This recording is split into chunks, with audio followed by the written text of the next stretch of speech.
but I think the development of full artificial intelligence would spell the end of the human race. It's a flying object, and we don't know what it is. I would hope somebody's checking it out. With a rocket or whatever, but incredibly fast, opposite direction. They were too fast to be in airplane. I'm glad the Pentagon is looking at this, because if it poses a threat, I want them on top of it. Well, the craft generates its own gravitational field. So you said there's lights in the sky? The internet has become the command center for criminals and terrorists. 911, what's your emergency? I need help, please help me! Aliens won't let it happen. You know, that's what we're instructed to say. Roswell, Area 51. Alien kept deep under the ground. 1, 0, 1, 1, 0, 1, 1,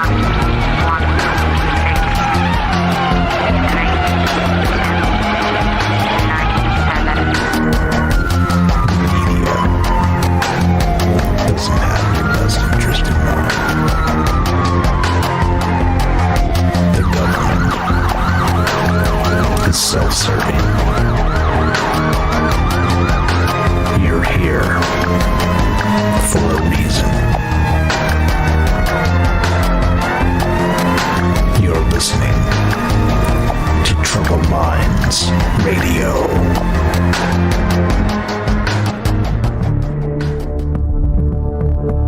Broadcasting live from a secret bunker just off the extraterrestrial highway.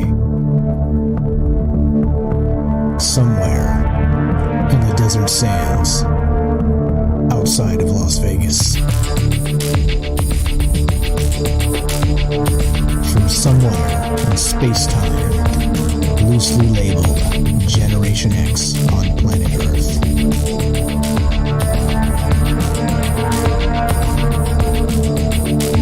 And asking questions of you in earnest into the digital darkness.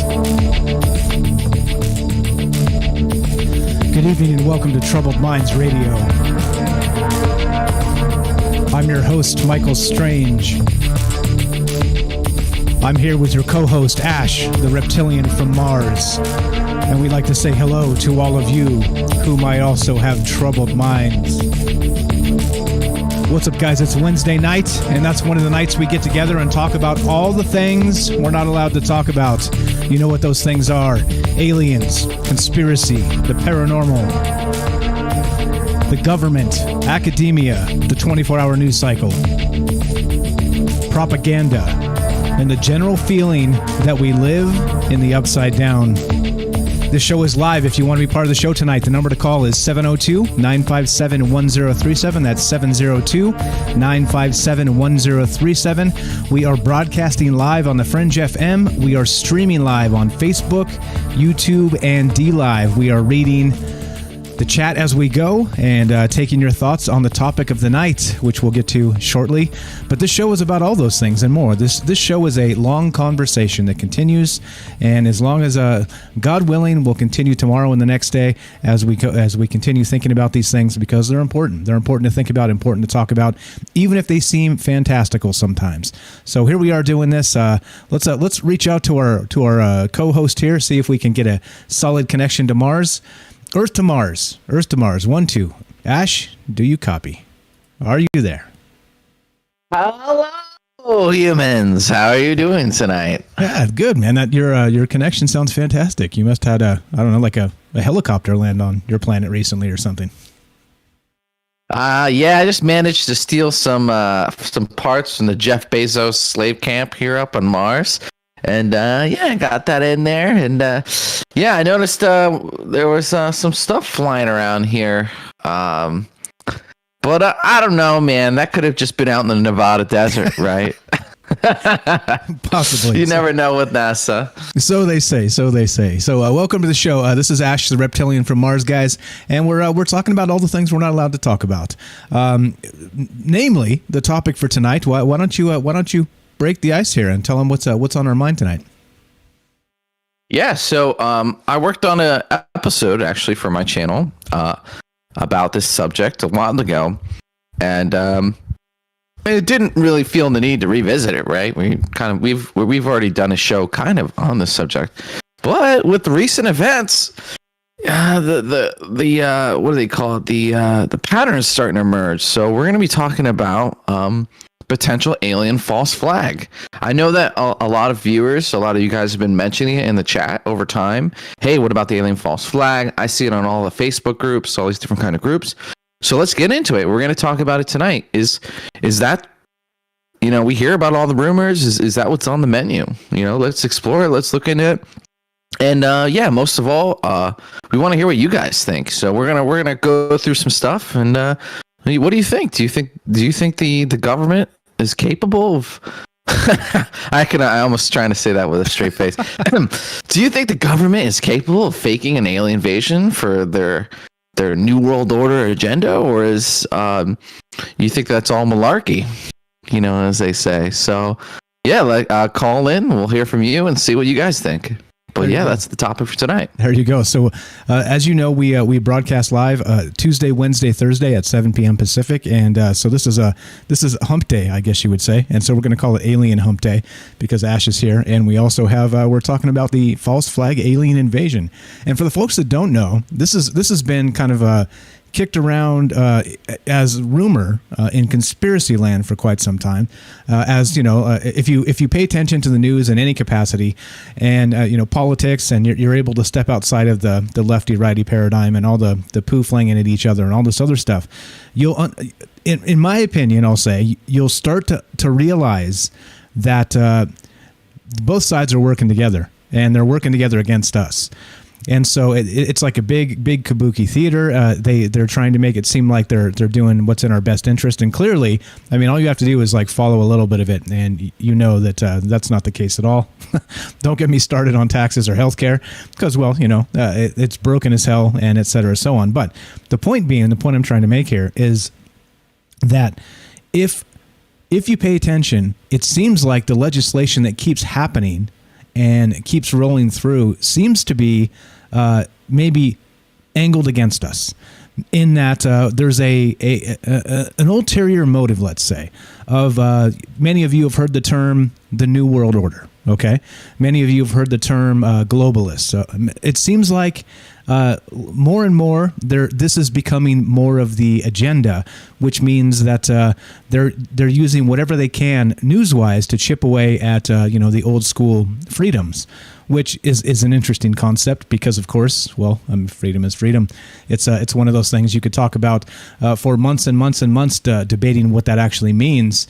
But they did in 1776, and they wrote this thing called the Bill of Rights, and so I mean, so we don't have to, but I think we do have to make sure that we pay attention to those freedoms now, and instead of letting them kind of pull some shenanigans and take these things away, take away our basic autonomy for power, basically, for a power grab. And some have said, and in regard to the New World Order, that the eventual takeover of the NWO would be a false flag alien invasion. And some people know this as Project Bluebeam, Serge Monast. We'll get into that a little bit as we go and some of the rest of this, but go ahead. I know you got some stuff to say there. Oh, no. And so, if you guys are listening to this, you probably already kind of have an understanding of this, but governments would literally they have contingency plans on contingency plans for all sorts of stuff, right? So, for instance, the Evergreen thing, like the ship going sideways, who's to say that wasn't some operation by some government or agency? You just never know. And when it comes to controlling and power of your population against your opponents, all is fair in love and war. So there's something that's pretty standard in military. This is standard. This is like, if people don't know this stuff, it's hard to talk to them about. But false flag is standard. Basically, like, your population doesn't want something, or it has no interest in doing stuff. So you create these false flags to create a narrative to kind of change things, right, as a catalyst. So the good old saying is problem, reaction, solution, right? And so the problem, what it doesn't work if the population knows, like right off the bat. If they already know what they're going for, it doesn't work. And so knowledge is power in this scenario, like knowing what they're kind of hoodwinking us for, and is the important thing to know. And so, will a false flag happen? Who's to say? There's probably a lot of false flags that never happened. It just wasn't convenient or whatever. So same thing with this. The more people that knows about this potential thing, the less chance it'll actually happen, because it won't be easy for them to steamroll it. So that's kind of like a little bit of my side quest for tonight. My little side intention is to kind of spread information about this. And we're going to mention someone who is very adamant, who's been doing this for a while. Honestly, you got to give him credit. He's a little bit of a wacko, but you got to give him credit. It's Dr. Stephen Greer, who's been blowing the horn on this for a lot, and we're going to talk about him tonight too. So it's a standard thing. False flags. It's not crazy. Like if you go through history, they've done it before. They've been caught. So it's just literally a standard government tactic. Like if you go to government like corruption school, like this is going to be class 101. It's going to be class. Funny enough, the very, very first episode we ever did of Troubled Minds, we were talking about just a basic conspiracy theory. And of course, the first thing that came up was false flags. So here we go. I'm going to give you guys a definition from dictionary.com. A false flag is this: an attack or other hostile action that obscures the identity of the participants carrying out the action while implicating another group or nation as the perpetrator. So it is widely, this is me again off of the dictionary here. It's widely considered when people say false flag, they tend to think that these things don't happen, right? Like, that an event was staged with the crisis actors and this type of thing. And that's not true at all, in my opinion, at all. A false flag is when something actually does happen. It's like an act that's carried out in a terrorist manner, where people actually die, but it's perpetrated by a government entity or their proxies. And then what they do is they blame it on somebody else so that they can start a war or some other sort of, quote, police action or military action or this sort of thing. So just so we're clear, when some people say false flag, they actually intend to mean that these things are fake and they aren't happening. But that's not true at all. These things do happen, and if something happens in kind of on the world stage regarding false flags, it's about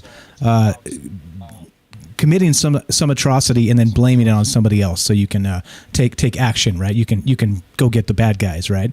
And we've seen this a lot. We've seen a lot of these things with, in particular, the false flag being Gulf of Tonkin with the Vietnam War and some things like this. So there's some famous ones in history that are definitely well covered and proof that the government deals in these sorts of things. Right. And so anyway, yeah, go ahead. No, yeah, and that's really important, guys, is to establish precedent that this is literally a standard thing that happens, and that what's another one I had on the tip of my head? Oh yeah, so we knew that the Japanese were going to attack Pearl Harbor, but we wanted to get in the war, or at least the people in charge wanted to help their allies, but the public didn't want it. Right, so we let it happen, and that came out a long time later. We basically decrypted the Nazis and the Japanese signal. We had been reading their communications for a while, and we knew it was coming, and we let it happen. So, I mean, that's basically the false flag in my opinion. That's kind of like the same thing, right? You let it happen so we can get into the war. We have this tragedy, and now we can rally behind it. So, I mean, when you're playing the chess game at the top, it's really easy to like dehumanize the people, the little chess pieces at the bottom. But when you're a chess piece at the bottom, you're like, what the heck, right? So I mean, it's just part of human nature. So anyway, yeah. We'll get into it. We'll present some evidence. We'll talk about it, and then like always. Oh, what do you guys think? Go ahead, Mike. Do your plug, bro. You're so good at it. I love hearing it. Go ahead. 957-1037. That's 702-957-1037. We're doing this live to include you. So at any point during the show, you're welcome to call. You can also join the Discord at troubledminds.org, the official website. Phone number's there. Discord link is there, and you can be part of the show that way. And so let's get started like this. This now. Now, many people have said recently, I've heard people say this to me specifically. They know I'm kind of like a tinfoil wearing woo-woo type, right? Which, you know, I've been called worse things. So that's totally cool. I've been called way worse things than that. But they'll, you know, I'll get people text me or call me and say, hey, did you hear about this particular thing or that particular thing, right? And they'll ask about the media and how it's now tipping toward covering UFOs quite a lot. Things like Ancient Aliens, right? Like it's been like running on History Channel for a very long time now. They're in like season 22 or something ridiculous like that.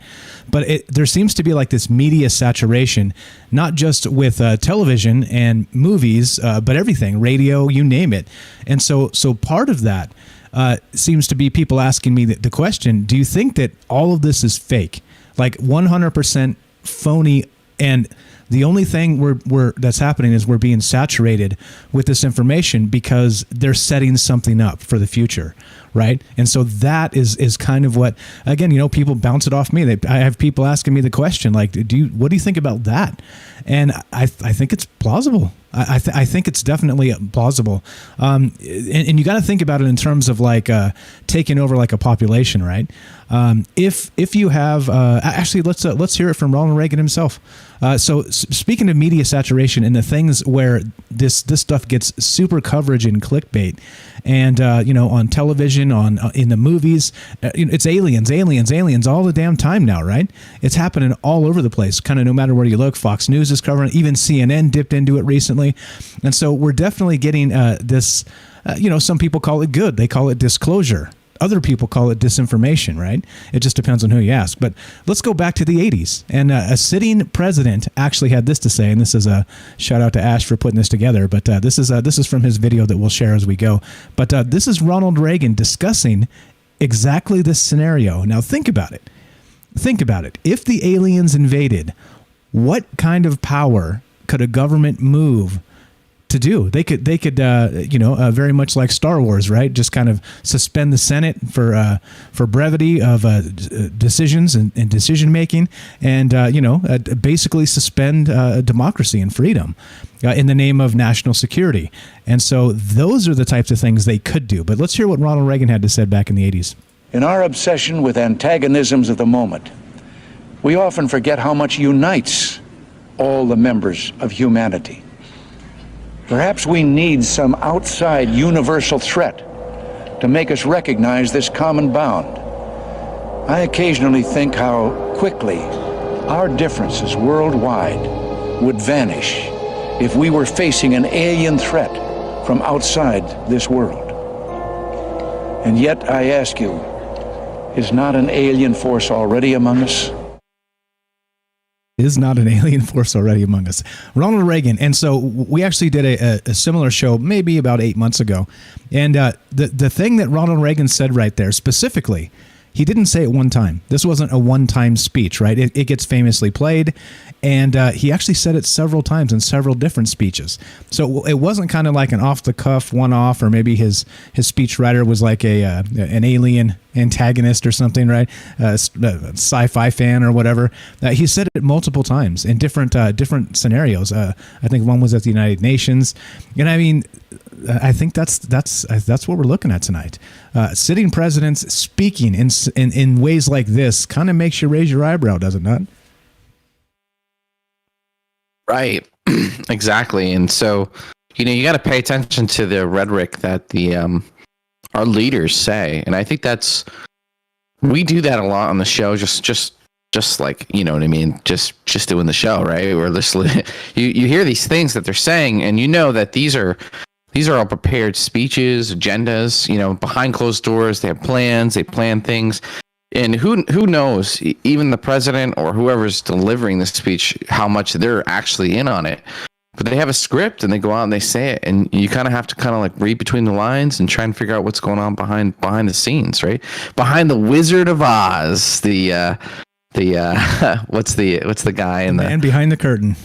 Yeah, the man behind the curtain. Like, you got to find out what the man behind the curtain is and what they want. And so back then there was a lot of rhetoric about there's kind of like, saying, what if there's an alien force to unite the world around the same time. There's a lot of New World Order rhetoric. The New World Order, that was like a common term. That was literally a plan. That was like an idea that these elites had. And it seems, looking at the UN, its behavior, it seems like they really never let go of that idea. It might have changed. It might have transformed, but it's still some sort of like global government system that they're kind of looking into.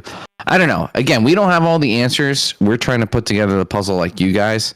But yeah, it's pretty interesting that Reagan said that, right? That's on the record. And then that's at a UN conference. That's like in front of everyone there. Yeah, everybody with their little decoder rings in their ears, right? Because everybody speaks a different language, so they've got the little headphone on that translates in real time, so they can hear what's going on. Those things, right. Those things are totally the right. best. But yeah, so that's what we're talking about tonight. That's the question, and so we want to know what you guys think. With all the media saturation regarding aliens, right? Again, with Fox News, CNN, you just go look at the movies. You turn on Netflix; it's everywhere. I mean, we're talking about it constantly. We're following up on George Knapp and people like Stephen Greer. And we're kind of a byproduct of that. I don't think. I mean, many could accuse us of being the same thing and trying to bring in some sort of alien false flag. But I assure you that's not the case here. But whatever, you say what you want to say about us. But we're kind of a byproduct of all of this media saturation about aliens and about these type of conspiracies that, of course, as we said before, and Fox Mulder has said in X-Files, is that if aliens are real and do exist, then it is probably one of the largest operations carried out, psychological operations, one of the biggest secrets hidden from humanity in history, right? That's definitely a fact.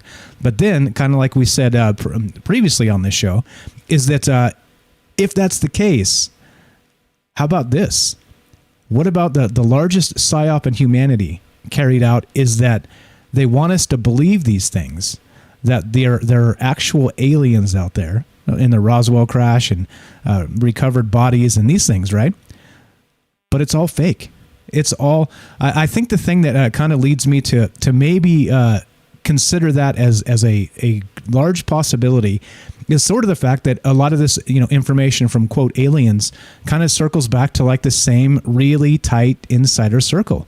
It's like, you can kind of trace back all these stories back to a very tight-knit group of people. I'd say less than 100 people in its entirety. So I think that right there says a lot. We got a minute before a break, Ash. Want to wind that up? Yeah, and that's a good point. It's like there's a wall, guys. There's like, we have to just speculate on all these things because there's a wall between the real information and the not. And there's a part of our government that knows. I mean, there's so many rumors of them dealing with aliens or not or whatever, right? But there's people who sit in rooms and they concoct these plans and they're like tools to be used at different times. So, we're seeing the alien stuff coming out. The government's basically slowly but surely saying it's okay for us to say this, and this is, it's like I want to be positive. We want to be positive and say like, awesome, they're gonna come out with it, but it's right on schedule. We're gonna get into it. It's right on schedule. Yes, we are. So we're looking to hear from you guys tonight. What do you think about this false flag alien invasion? Do you think this is possible? Do you think this is real? We're thinking about it. We're talking about it. And so the reason we bring it up is we think it's important. Media saturation about aliens. To what end? Is this the largest false flag setup of all time? That's what we want to know. You want to be part of the show? 702-957-1037. This is Troubled Minds. I'm Mike. This is Ash. Don't go away. More alien invasions and false flags after the break.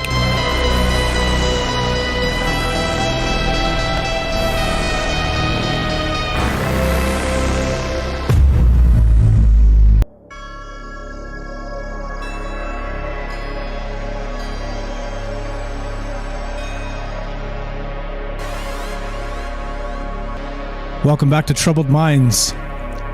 We are streaming live on YouTube, Facebook, and D-Live. We are broadcasting live on the Fringe FM.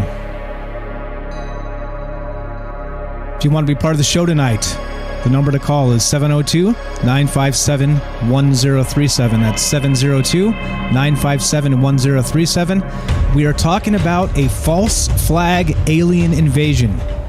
Do you think, given all the media coverage and media saturation, it's possible we're being prepared for the greatest psyop in the history of mankind? And oddly enough, that psyop has actually nothing to do with aliens at all. It has to do with the fear of aliens. And, of course, like we always say, they may or may not even exist. It depends on who you ask, right? So a very highly contentious point in some circles. And that's really what we're talking about tonight. Earth to Mars. Are you there, Ash? Welcome back to the show. I'm here. I'm present. I got my Mars juice. I'm sipping, and I'm ready to talk about some fake aliens, I guess. Instead of normally we talk about real aliens, I'm talking about fake aliens. Fake aliens. Love it. Okay. All right. Just making sure we got a solid connection to Mars tonight. Okay. So everything's good. We got a phone call. Let's go right to this phone call. And this is Tim from Georgia. Let's see. Make sure all the buttons are pressed correctly so Ash can hear and everybody can hear. All right. I think we're good. Let's go to Tim in Georgia. Let's see. Push the button. Come on, Mike. You can do it. You can work the phone software. Let's do it. What is going on with this? Oh, there we go. Tim from Georgia. You're on Troubled Minds with Mike and Ash. How are you? Can you hear me, Mike? Just fine, sir. Loud and clear. Go right ahead. Okay, I can hear you.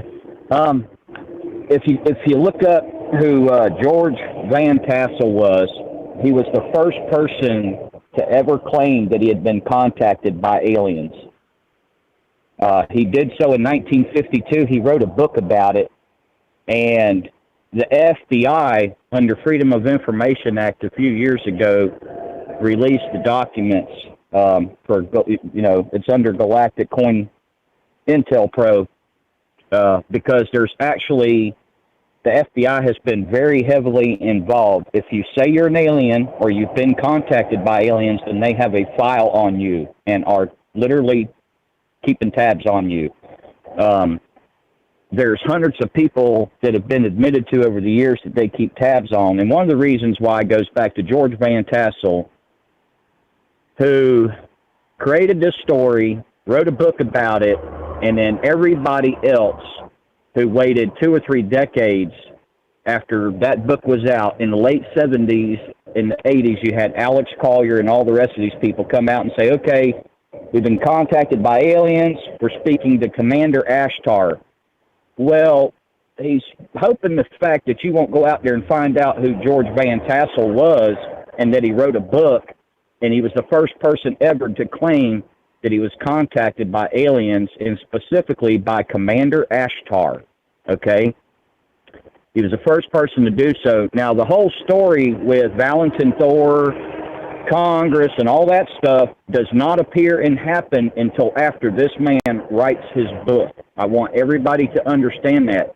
It's called an information funnel, and you have to be able to identify those and then work back from that information funnel to find out who's responsible for it, because they control the box and the information going in that box and what comes out on the other side of the box. You can put whatever you want into it. It's what comes out of it. That's what I'm trying to explain to you. So you have a whole network of people, Simon Parks, you have all these people, and these people are also involved with the 17th letter stuff that you see today, trying to convince people of the deep underground military bunkers, trying to convince people that there's reptilian aliens and all this other stuff that's going on. And just understand, this all goes back to George Van Tassel, and the next 2 decades after that, it was a free-for-all. You got to remember, there was no internet back then. And people who wrote made a living selling their books. And publishers peddled books. You know, they did promotions. Advertising was done different back then. And then you had a period of history for America through the Vietnam War, the 60s and into the 70s, where the whole UFO thing just about died out in the favor of cults. satanic cults, ritualistic cults. You had Jonestown. You had all these other organizations spring up that eventually became the Branch Davidians and all these things. And all these people have one thing in common, folks. They're all saying that a benevolent civilization is talking to us, telling us we need to do all these things in order to achieve greatness, to take our place amongst the stars. And I just got to say, baloney. If killing hundreds of millions of people through those decisions is from a benevolent being, I'll eat my hat. I hope you have Flat a small out. hat. That's the things I got to tell everybody that goes to Contact in the Desert. You wouldn't have a Contact in the Desert if it wasn't for George Van Tassel in 1952. He was the original founder of the meeting place to this day that's Contact in the Desert that they all go to, and they don't even pay homage to George Van Tassel or dedicate it in his honor and everything. And for 20 years, he met there and had UFOologists meeting there all through the 50s and 60s. He died in 1978. I wish he was alive today. He was born in 1910. If he was alive today, he could tell you a lot, because he was there in the early days and watched all these other people come out. And you got to remember, folks, there are such a thing as snake oil salesmen that don't care about what they're selling you. All they care about is the money they're getting from it. Just FYI. So you see it in your TV, your radio, and everything. It's very prevalent. They're trying to push us to this. But what is this benevolent civilization pushing on the world? A one-world government under communism. There you go. There's your connecting dot right there. And 90% of these people involved at the highest levels are all of a certain background with ties to the Middle East, a certain country. Just, in the big Z word, just saying. Hey, Tim. Push on ancient aliens and how they have pushed that and totally, let's ignore real evidence and let's just go by pure BS and conjecture and just make this what we wish and want it to be and throw any kind of real intelligence out the window in favor for, what's going to get us the highest ratings. And that's where I about quit watching the show because of it. It's just... Yeah, it's how we can reiterate the same thing 10 more times and embellish more conjecture to it to sell it that much harder that we need this one world government because Ashtar, the commander alien, says so. And it all started in 1952. I don't see it. Okay, so you do think that there's a huge psyop going on, and you think that this it is probably coming, this false flag alien invasion. You think this is a real thing? And absolutely it is. Okay, they're going to play this to the hilt, folks. Okay, fantastic stuff. So you actually said you did a show actually just a little bit earlier on this same subject, right? Can you tell us about your show real quick? Yes, I did. Part of it, Tinfoil Timothy, Digital Age. Tinfoil Timothy University on YouTube and on DLive. Tinfoil Timothy. I've got his link. Look. Show's about an hour long. I cover a couple things, but I bring up part of the subject because I can see where it's being pushed every weekend to distract everybody. It's all about the Navy confirming those pyramid UFOs in the photograph. And let me understand. Let me. If you dig in the press articles out there, you will find where every time politicians are in a heated situation, they slam the press with UFOs. Just saying. It's a big distraction that everybody will tune into. And we do. We all do. Even I do. I'll stop what I'm doing. Oh, wait, new UFO sighting? Let me turn that on. It doesn't matter if the world's on fire. And you've got a fantastic point. I did link. I've always got a link to their show. Tim here and his friend John. They have a show called Tinfoil Timothy. It's on DLive and some other places. You can find the links down below after the show. I always link to these guys. Smart stuff. I appreciate the call, Tim. Great takes on this as always, and we'll talk to you soon. Okay, my friend. Thank you, guys, man. You have a good night, Mike. Great show. Thanks a lot, man. You too. Great takes on this stuff. So did you catch that, Ash? It seems like, with all this mass media maybe manipulation going on with ancient aliens and kind of maybe we are being prepared for something, just not the thing we thought we were being prepared for, huh? Great call, Tim. Thanks. That was good stuff. Yeah, I mean, Roswell was so long ago. Between now and then, we don't know. You don't know what's real, what isn't. maybe the government met with aliens. Maybe they didn't, man. Maybe the whole thing was all BS from the beginning. Ashtar Galactic Command. Isn't that the Ashtar Galactic Command? You know, that kind of sounds like, oh man, that sounds so cheesy. It might be real for all I know, but you know, but wait, isn't that the one with the signal? Then Ashtar Galactic Command. So right? I think that was probably regurgitated from the days of old. And so, this is exactly what we're talking about. I think given enough, maybe sniffing out the origin of many of these stories, like I said, it's unfortunate to me that we end up having these same 100 sources, you know. I think if you're being generous, you could say 200 sources, you know. The stuff literally all comes from the same people. It has for so many years, and we're supposed to act like that. It's not possible that this is a psyop or could be a psyop. I mean, it seems like a incremental leak of information over time, right? And so, I would include Tom DeLonge and To the Stars and those guys in it too, because they all the sources are all the same. It's crazy. It's crazy to me that maybe the government is really setting us up for that. Sorry, go ahead. No, I mean, and a good point is the government's kept a lid on this pretty successfully for a long time, guys. So why now? Why now? You know, they've kept a lid on it the whole time. Like we do this show every week, and we can confidently say we're not sure. I wouldn't put my money on anything. Don't know. They've done a really good job of keeping a lid on whatever it is, whether they made the whole thing up or maybe this is real, maybe that's real. So why now?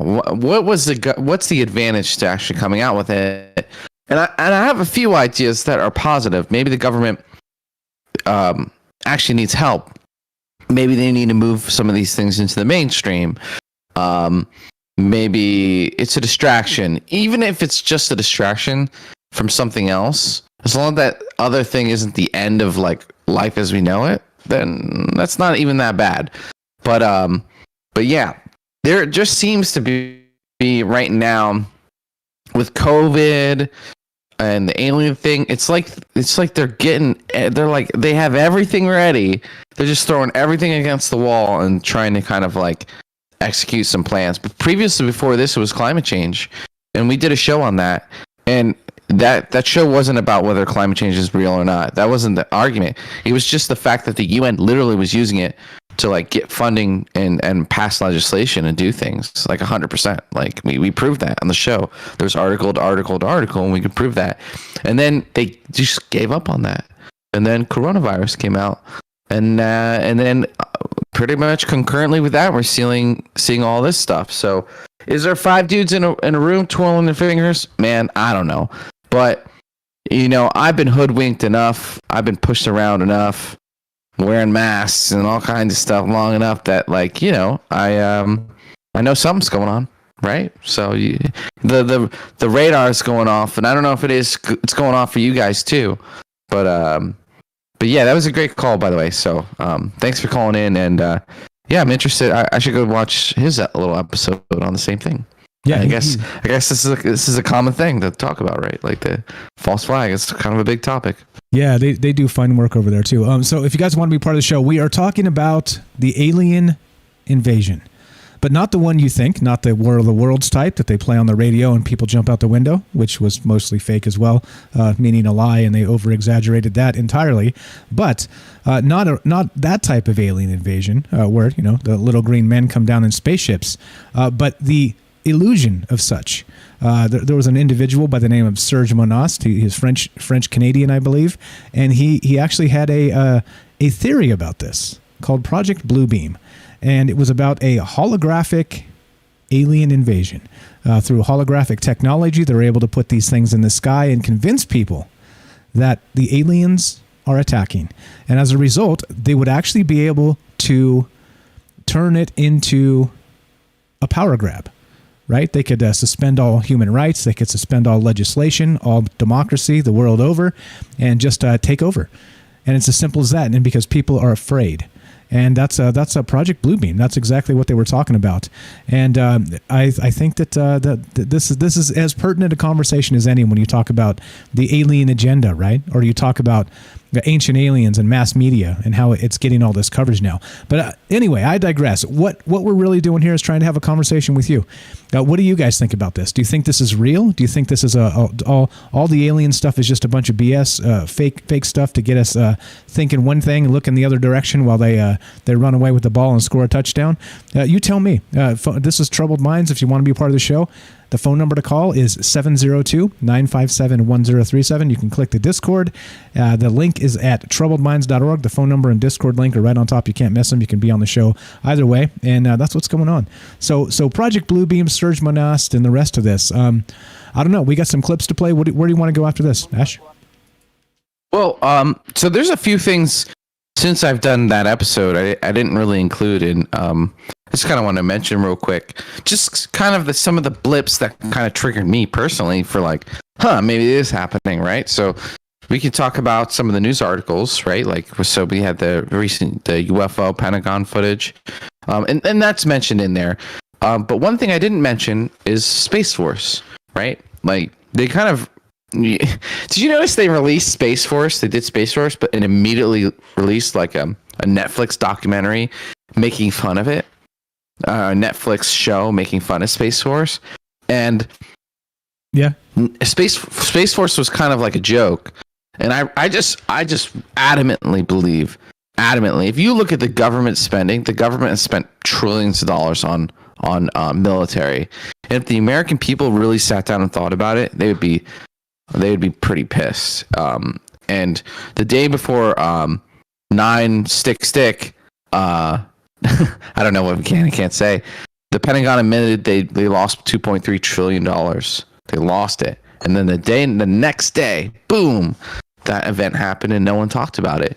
And that money has been flowing. It's been pretty much robbed from the public. And they just need a new bad guy all the time, a new bad guy to fight.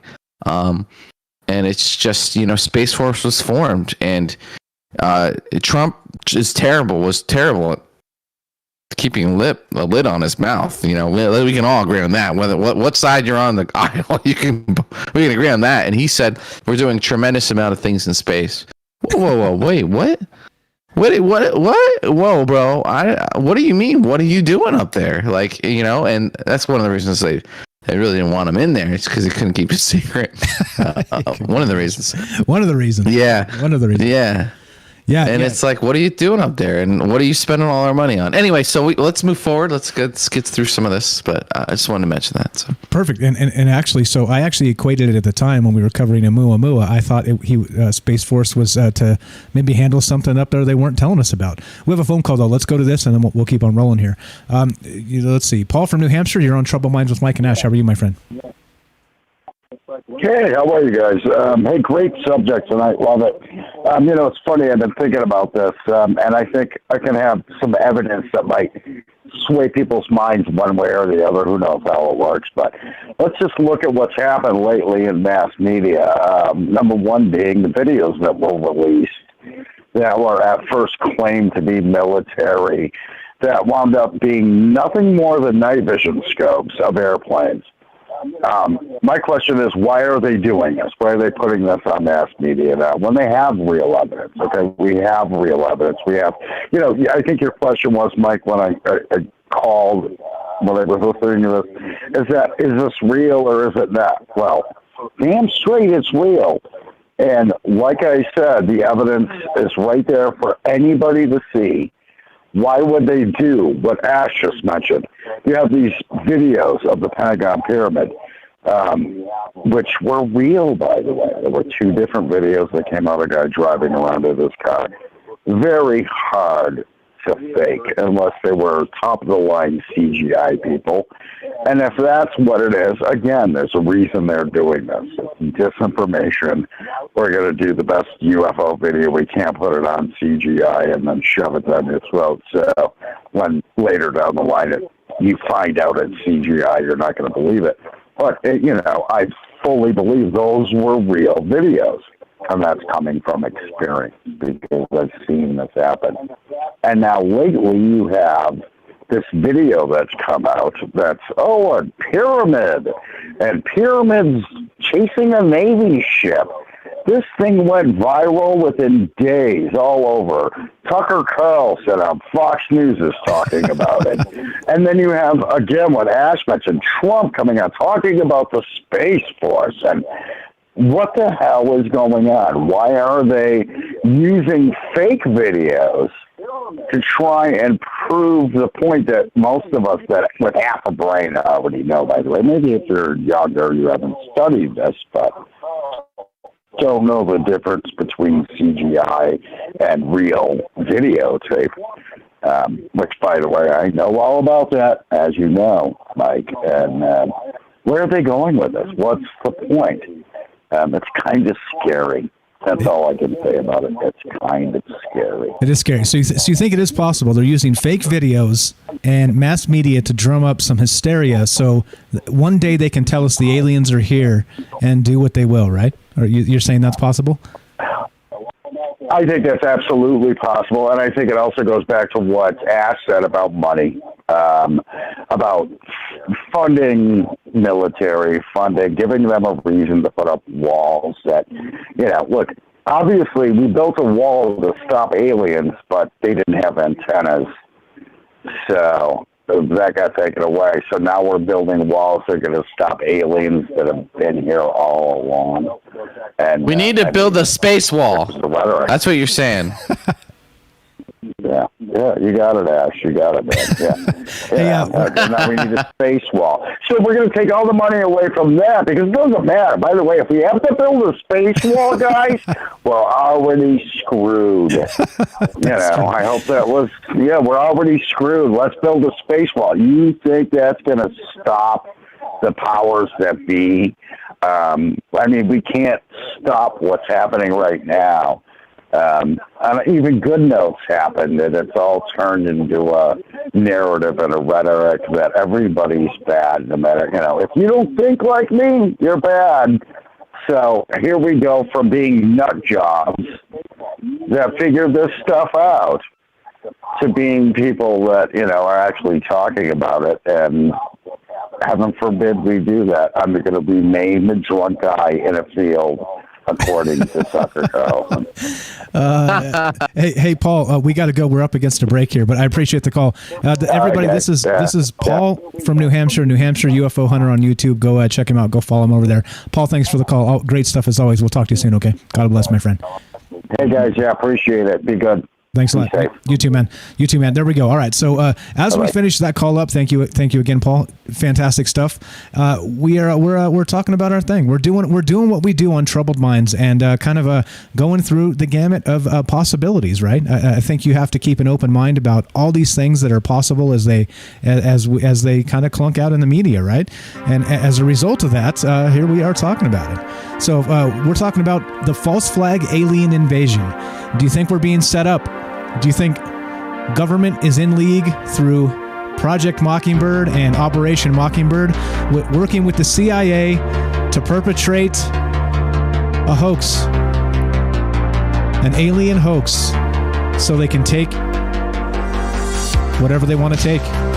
We want to hear from you. This discussion continues after the break. This is Troubled Minds. I'm Mike. This is Ash. If you want to be part of the show, 702-957-1037. Don't go anywhere.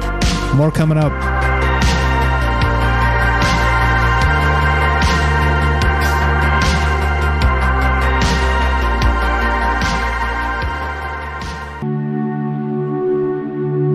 I wish none of this had happened. So do all who live to see such times, but that is not for them to decide. All we have to decide is what to do with the time that is given to us.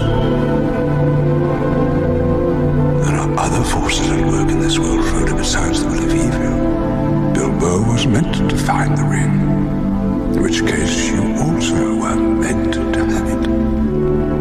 And that is an encouraging thought.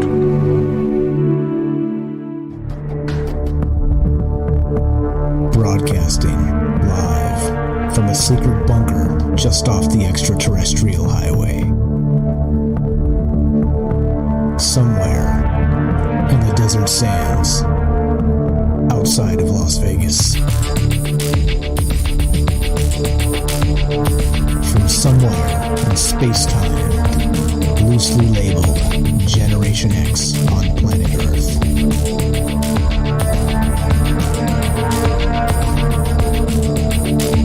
And asking questions of you in earnest into the digital darkness. Good evening and welcome to Troubled Minds Radio. I'm your host, Michael Strange. I'm here with your co-host, Ash, the reptilian from Mars, and we'd like to say hello to all of you who might also have troubled minds. This show is live. If you want to be part of the show tonight, the number to call is 702-957-1037. That's 702-957-1037. We are streaming on Facebook, YouTube, and D-Live. We are broadcasting live on the Fringe FM. And tonight, we are talking about the false flag alien invasion. Do you think, with all of mass media, the government, and the things, let's say shows like Ancient Aliens and all the coverage of UFOs recently with CNN and Fox News, do you think that the greatest cover-up in the history of humankind is not that aliens exist and they're not telling us, but that they don't, and they're trying to make us believe that they do? There you go. Let's turn it all upside down and talk about it. That's what we do here on Troubled Minds, to discuss all these crazy things. And we do it to include you. 702-957-1037. TroubledMinds.org is the official website. Phone number is there. Discord is there. All the things are there. One-stop shop, and you can find all the things Troubled Minds. Welcome to the show, Ash. Earth to Mars, tune in Mars. Are you there, my friend? What's up? How you doing? I'm here. All right. So we have a phone call here, but you want to kick anything in? Maybe a re-intro as we start the top of the hour here, and then we'll get going with a phone call. Yeah, guys. We're talking about the false flag alien invasion. Do you think it's coming? Do you think it's on the menu? Do you think that's what we're ramping up toward? Are we ramping toward disclosure and a happy utopia where we meet aliens? Big Block 5 comes down. We invent a new human alien handshake. We start eating alien food and doing all this alien stuff and clapping alien cheeks. Or do you think the government is up to its nefarious things? They're getting ready for an alien false flag. I'd like to hear from you. Call in. That's what the show's all about. And that's what we're talking about right now. How is that, Mike? Was that pretty good? Is that all right? Perfect. Speaking of which, we got a couple phone calls. Let's go straight to them. Let's go to Beechwood in Massachusetts. You're on Troubled Minds with Mike and Ash. How are you, my friend? Hey, what's up, man? Beechwood, calling from the padded room. Right on. But, I'm glad they let you out for one phone call a day, and you call us. My one phone call a day, they don't take the straitjacket off, so they got to hold the phone for me. All right, we'll be easy. But, what do you think about this false flag stuff? It's going to happen. If the government's involved, a false flag is going to happen. I still believe in aliens that they're here. But even if they were here and they were to disclose it, it would be manipulated in some sort of a false flag, because that's just what the government does. They have a history of doing it. And what I really want, what it makes me really look into and wonder is how much control the government has over the media and censorship. And we know it's quite a bit, but how much actually, and when I do research and I try to backtrack, on the internet, you come back to the same small group of people that kind of run stuff. And it's just very interesting. But the fact of putting a false flag out there, the media, they're about ratings, making money, getting people to watch. Yeah, they like people to control people, but I feel they're saying is you got to give the people what they want, but never keep them satisfied. So if aliens becomes trendy, they may just feed people little bits of aliens enough that they get what they want, but they'll never be fully satisfied. So it keeps them intrigued. When people become fully satisfied, they get bored. It doesn't last long, and then they strive to figure things out. It's a very strong drive in humans to try to figure stuff out. But if there was a false flag, if you could achieve actually pulling off a false flag, that there was a fake alien invasion, that that's the big initial step. And then once you get there, I mean, you'd be only limited by your imagination, I guess. You could get away with literally murder. If we have technology that nobody knows about, you could kill masses of people and say it was aliens that did it. You could say that there's aliens, but they only want to talk to us. And you could start this chain of command that gets all discombobulated and disoriented. And the media and the government has control over that right now. If you look at, the way our society, what they put out there, people eat it. And I'd say the general percentage of the population does kind of buy into it. Okay, good stuff. So, like us, you believe this is probably happening. It's already in motion, and you believe that the media is in on this some way. I think that it's as often as we talk about aliens and discuss extraterrestrials as being possible, I think that as much this type of this topic should come up from time to time, because you can't actually. For instance, in the chat here, Axel says this: media is controlled by 4 companies that get tons of money from the government. They don't have to censor them directly. And so it kind of goes back to what I was saying earlier, is that all of the information we're getting regarding UFOs, UAPs, aliens, all this stuff, it always sources back to like a very small group of people. And, these are the folks we're supposed to take for their word. And, let's say, I'm not going to name any names, but let's say pick a notable person in ufology. And let's say something comes out released from this individual. I'm not saying that individual is lying. I'm saying they may have been seeded with false information and told it was real. You see what I'm saying? If all the sources kind of come from inside the government, I think it stands to reason that we're kind of buying hook, line, and sinker a bunch of BS that they're trying to feed us, right? Absolutely. And I 100% believe in extraterrestrial so also. But I think it's going to be like some sort of like a Mexican standoff, like this 3-way thing where the government gets to play the middleman. But it's like the government is the house, though. They have the edge already. They're the casino, and we got to gamble on it. And you just can't. You can never beat the house. They got the edge, and that's what I feel the government knows. So it's also interesting if they say there is no alien. We're somehow, the only life here, at least that we know about, that's remotely close, and the general public just won't stop saying, no, there's aliens. Eventually, does the government say they want aliens? Just lie to them. Like, give them what they want, lie to them, and then see where it goes from there. Like, it could be one of those situations. Yeah, and again, we're left with no information, trying to figure out what's real and what's not, and probably a huge chunk of it's phony. Terrible stuff. Hey, Beechwood, got to cut. We got a guy right behind you on the phone. Final thought while we have you on the phone? It just reminds me of like New World religion almost. Back at one time, the Catholic Church had such a stranglehold on how things were run, and like they used to burn people at the stake, just because they convinced people, that was real. That's the way it was. So the same thing can happen. So just be open-minded. I know my ship's coming to pick me up soon, and then Earth will be doomed. Can you give us hard feelings? I'm going to miss you guys. Use your final phone call on us. We'd appreciate that. Beechwood, you're the best. All right, my friend. Thanks for the call. We'll talk to you soon, okay? Take it easy. Thanks a lot. That's Beechwood from Massachusetts, guys, a friend of the show, calls often, and he's nice enough to call from his padded room, his one call a night. We got another call on deck, but thoughts on that, Ash, before we go to the caller? Hey, man, you know what? You're never getting out because you're never going to get a hold of a lawyer, whatever, but at least you can call in to Troubled Minds, so I appreciate that. Appreciate the loop that you're stuck in.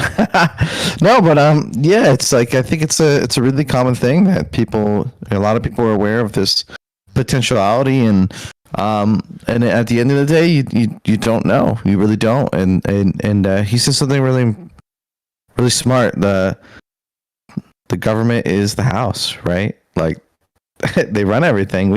At the end of the day, they have the control. So whatever they kind of want to do. We're kind of at their whim, and we can read between the gaps, read between the lines, and try and figure stuff out. But at the end of the day, we don't know, and I don't trust them. I don't trust them. Do you? No, hell no. Double hell no. Like I said, don't get me started on taxes and healthcare, because you'll get me going on the government. But yeah, definitely good stuff. Let's go to the next caller, and this is the Copper Mustache from YouTube. What's up? You're on Trouble Minds with Mike and Ash. How are you, my friend? Hey, Stranger Danger, my favorite Martian. What's going on? What's happening? Yo. Right. So my thing is, I always like try to apply some history towards you guys' awesome shows. And so let's take a look at what happened back in the 70s and 80s. And that was a major false flag, in my opinion. And that was the strategic, it was called SDI, I believe, Strategic Defense Initiative. And that was by Reagan. It was also called Star Wars. Right? So he came out and said, we're going to have a screen that will protect the United States from any kind of ballistic missile and whatever. And then all of a sudden, what do we have happen? The collapse of the Soviet Union. Now, prior to that, we had the moon program with NASA, and then nothing happened. I mean, nothing happened. It was NASA, speak of it all. So how did we go from nothing being happened to an obsolete moon program to being able to defend the United States against any kind of ballistic missile that covered the United States? Either Reagan was a major card player and was really good at a bluff, or that was a red flag. Right. So SDI, Strategic Defense Initiative, that was Star Wars back in the 80s. And if think about that, you've got a fantastic point. If in the 80s that was possible, and he was trying to put that up in space, then our level of advancement is unbelievable since then. I mean, that was like 1985, right? 1984. I mean, that was a damn long time ago. Right around the 80s, but we didn't do anything with NASA. After those, the last, I think Apollo 14 was the last one that went to the moon. And by that time it was pretty much, okay, there's dust up there, not much else going on. So that meant that they somehow spent the last whatever years doing something really, really secretive, or Reagan was just bluffing. Now, let me ask you a question today. Do we have those capabilities of shooting anything down now in space? Yeah, hell yeah. Nobody said anything about it. Yeah, hell yeah, man. There is no SDI. Yeah, no, well, exactly. They just renamed it, right? So as everything, they renamed, well, yeah, of course. There's killer satellites up there. Mm-hmm. I think for absolute certain. But the thing is, what are they called, right? Like, what are the actual official names of these things? That's the reason they changed the names in these government programs to throw off the Freedom of Information Act requests, right? They shut it down, and then they change the name, and they completely, one department is completely just caved in and forgotten about, and they rebuild it under a different name, and they can close the books on one, open them in another way, and then it takes people that are actually trying to go through the government red tape an unbelievable amount of time to catch up, right? And so you rely on people who are leaking information to actually file FOIAs to get at this. It's a game they play. So yeah, I think for sure, 100%, the things you're saying exist and they're up there. I think for sure. What they're called, in what capacity, how many, who the hell knows? But a good point, man. I think that looking at how the technology is or isn't, and then looking at some of the information too. So what about Space Force then? What do you think about that? Well, yeah, exactly. So here's the deal. If we go back again to the Reagan administration, they said, okay, this is something we definitely have. But they never came out and did anything or said anything to prove it. So were they lying back then or not? And then all of a sudden you got Space Force. And you got to take Trump with a grain of salt. When he says, we got a bunch of stuff going on in space. So, of course, he's saying that. We got a bunch of stuff going on all over the place. But, I mean, he was never one to tell exactly what was going on. But nobody knows exactly. The only time in history that I know of that somebody actually came out and said, this is what we're doing in space, and we have this program, was Reagan. But there has never been a proof to the public, and admitted by the government that they actually have such a device or devices. I see. So why they stop telling us things? Yeah, exactly. And why they stop leaking and all these other things? Who knows? Who knows, man? Like they use it against each other politically, so they leak selectively. I mean, this stuff has been going on forever. So it's all great points, man. It's all great points. So do you think in the end of this, what we're talking about, do you think it's possible that they're setting us up with this mass media blitz for an actual fake alien invasion? I think this is what I'm saying is, and I told you this a long time ago, that I actually saw a UFO, unidentified flying object. Was it alien? I can't prove it. I have no idea. Maybe it was, maybe it wasn't. Maybe it was something that we had created. There's been a lot of stuff that has happened between World War II and now that has been amazing. We have seen so many amazing things happen, right? Through space and flight and technology. We think about it, how short of a span has it been from the Wright brothers till we went up and saw Ash up in Mars. Very, very, very, very, very short period of time, right? Very short period of time. So it could be anything. But most likely, I'm thinking it's more likely it's us than something else. Okay. But on the other hand, you have all the ancient alien type stuff, which you cannot say no to. Stuff just doesn't make any sense, right? Even if you take the Library of Alexandria, when it got ransacked, it had every knowledge in the world to it, and none of it ever showed up. So what happened to that? That's a good question. So, yep. That's a good question. There's a lot of history behind all this, is what I'm trying to point. But especially now, in current day age, between World War II and now, I mean, there's been a lot of stuff going on. A lot of stuff. And we have no idea how advanced we really are. And that's the scary thing. We don't know how advanced we really are. Yeah, exactly. Well, because they don't tell us. Yeah, they don't tell us. Okay. We don't know, right? We don't know exactly. All those things, like we said the other night, right? When we first saw those pictures from Corporal, hey, why are the guys going up there with their iPhones? Don't they have their pictures in that to show us? Yeah. You know, it doesn't make sense. Nothing makes sense. So obviously we're way ahead of things. That could be just practicing. You know, those things could have been out there purposely to see how they could deal with the current, our current military threats. Right. Yeah. Makes sense to me, man. Makes sense.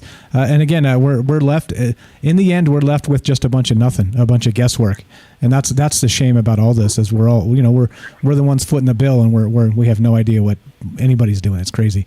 We got to run, man. We got some clips to play and some narrative to get to. The Copper Mustache from YouTube. I appreciate the call, my friend. We'll talk to you soon. Anytime. Thank you. Thanks, man. Good stuff as always. All right, so we got a couple clips to play real fast. I want to get these in to make sure you guys understand what we're talking about. Now, Carol Rosen was an individual that supposedly worked with, and I say supposedly because who can verify these things, but supposedly worked with Wernher von Braun. All right, and she actually made some statements regarding these alien false flags. Okay, so here we go. Let's play a clip here real fast, and then we'll catch up with Ash. When I was a corporate manager of Fairchild Industries in 1974 through 77, I met the late Dr. Wernher von Braun in early 74. At that time, von Braun was dying of cancer, but he assured me that he would live a few more years in order to tell me about the game that was being played, that game being the effort to weaponize space, to control the Earth from space and space itself. Von Braun's purpose in life during the last years of his life, his dying years, was to educate the public and decision makers about why space-based weapons are a dumb, dangerous, destabilizing, too costly, unnecessary, unworkable, undesirable idea. The strategy that Werner von Braun taught me was that first the Russians are going to be considered to be the enemy. In fact, when I met him in '74, they were the enemy, the identified enemy. We were told that they had killer satellites. We were told that they were coming to get us and control us, the dirty commies, that whole story. Okay, and so that's, again, Carol Rosen, Dr. Carol Rosen, and she supposedly worked or met or whatever. I think she worked with Werner von Braun, right? The famous Nazi rocket scientist, okay? Now listen to what he told her. It continues. Second clip, and this is the end of it, but this is what she said. First, the Russians were the enemy against whom we're going to build space-based weapons. Then terrorists would be identified, and that was soon to follow. We heard a lot about terrorism. Then we were going to identify third world country crazies. We now call them nations of concern. But he said that would be the third enemy against whom we would be needing to build space-based weapons. And the next enemy was asteroids. Now at this point, he kind of chuckled the first time he said it. Asteroids, against asteroids we're going to build space-based weapons. So it was funny then. And the funniest one of all was against what he called aliens, extraterrestrials. That would be the final card. And over and over and over during the 4 years that I knew him and was giving his speeches for him, he would bring up that last card. And remember, Carol, the last card is the alien card. We're going to have to build space-based weapons against aliens. And all of it, he said, is a lie. All of it is a lie. This is information come from Carol Rosen, that supposedly worked with Werner von Braun, the famous or infamous Nazi rocket scientist who came to work for the Americans after World War II. Crazy stuff. What do you think about that stuff, Ash? What the heck? You know, I mentioned earlier, it's kind of right on schedule. And I have some, I run a YouTube channel, Ash the Reptilian from Mars. Got to plug real quick. But I have an episode on this, false flag alien invasion. And there's like I probably only got half the stuff I wanted to get in there, but it's a good run through. And after this clip, I present some of the things that are kind of happening now, right? Where they're talking about the alien UFOs, asteroids, and there was this guy. Anyway, so basically, you know, they have to keep inventing a new bad guy to keep the money flowing. And the ultimate bad guy is the guy from space. You can't validate it. The boogeyman. The boogeyman from the sky. the boogeyman in the sky. Very, very nice wrap up there. That was very pro.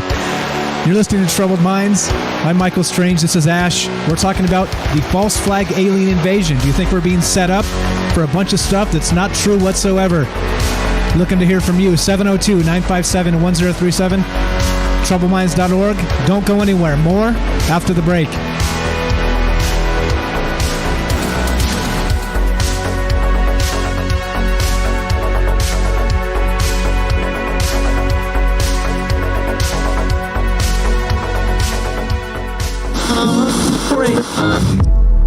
The truth is out there, and so are we.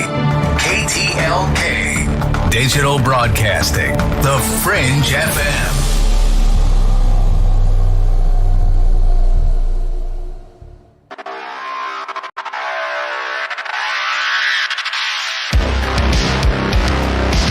Welcome back to Troubled Minds.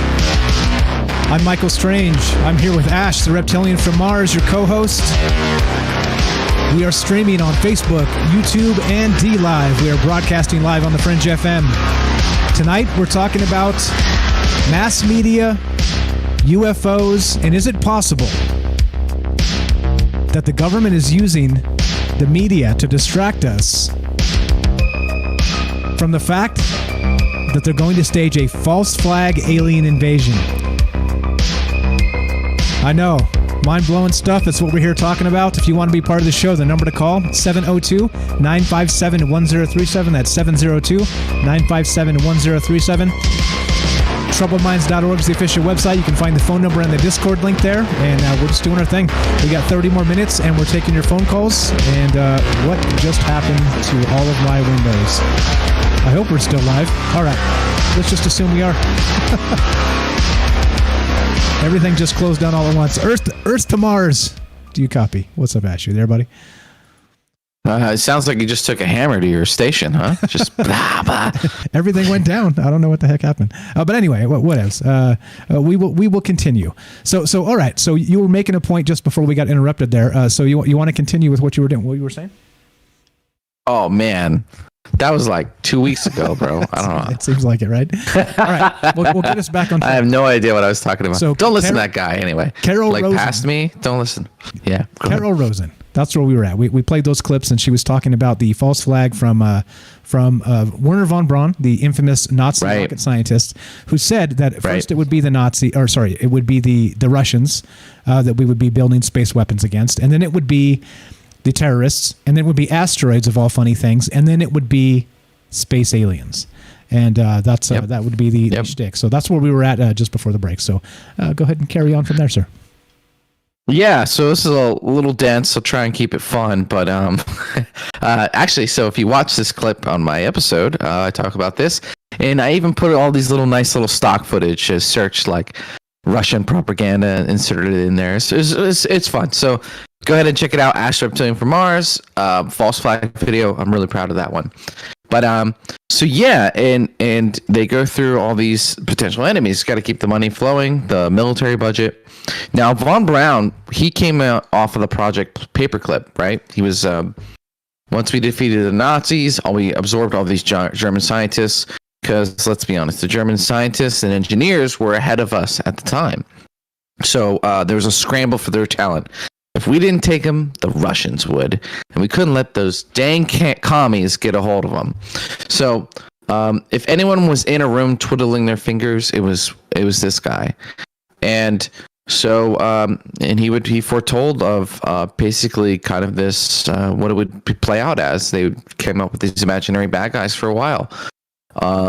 And there was a guy, I forget who he was, an intelligence officer or something, and he said that right before 9 and 2 numbers, well, 1 number twice, he got a report on his desk that said that they were going to invade like 7 countries in 5 years. And we literally went through all of those countries. So it's hard to like. I was literally on Facebook just for fun.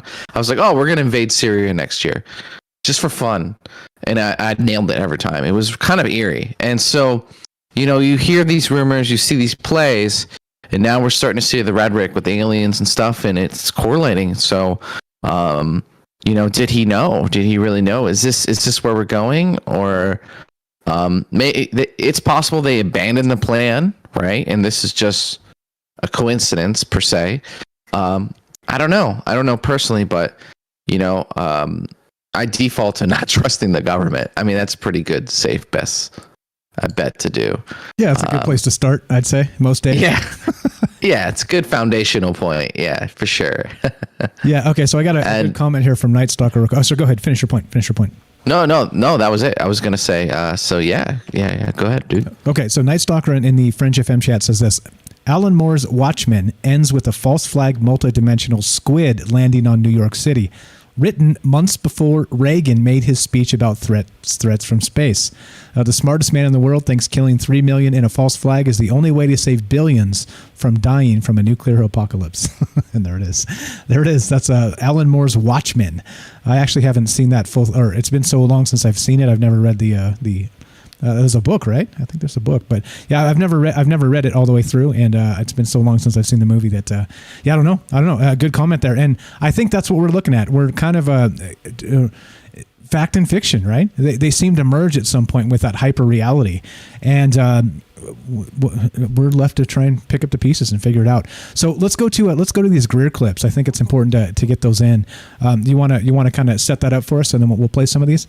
This is Stephen Greer. We kind of crap on the man a lot because he's a little bit out there, but he does say, like they say about let's say. Well, I'm not going to say the politician. What they say about particular politicians sometimes is that even a a broken clock is right twice a day. So let's go with that. what is right. So, and it's important to kind of like say the good with the bad, right? He's had connections with the Rockefellers, gotten funding by them. He's got connections to quite a lot of politicians that would be considered, especially in the conspiracy circles, the devil, right? So, but with that being said, he has the biggest collection of insiders kind of coming out, and so there is a problem with that, though. Is a lot of times a lot of these insiders will come out, and that's kind of a government-controlled mechanism. But yeah, Stephen Greer's been at it for a while. He used to be some sort of surgeon, and he kind of got into this. And it has become sort of a money racketeering thing for him. He does make quite a bit of money off of it.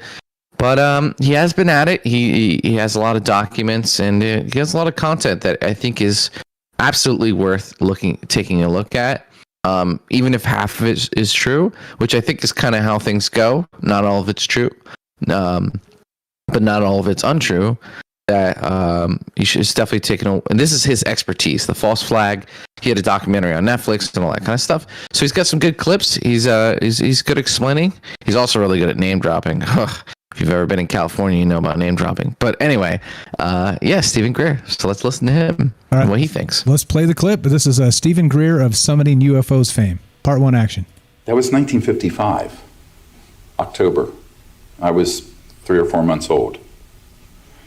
And they already had this plan for a false flag or a false INW threat from outer space. Yes.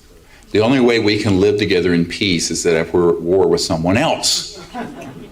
But we have something here that is what is called an acculturation process, where over many decades there have been leaders that have been convinced that we have a threat and that the solution to that threat or incursion from other civilizations is to militarize the relationship.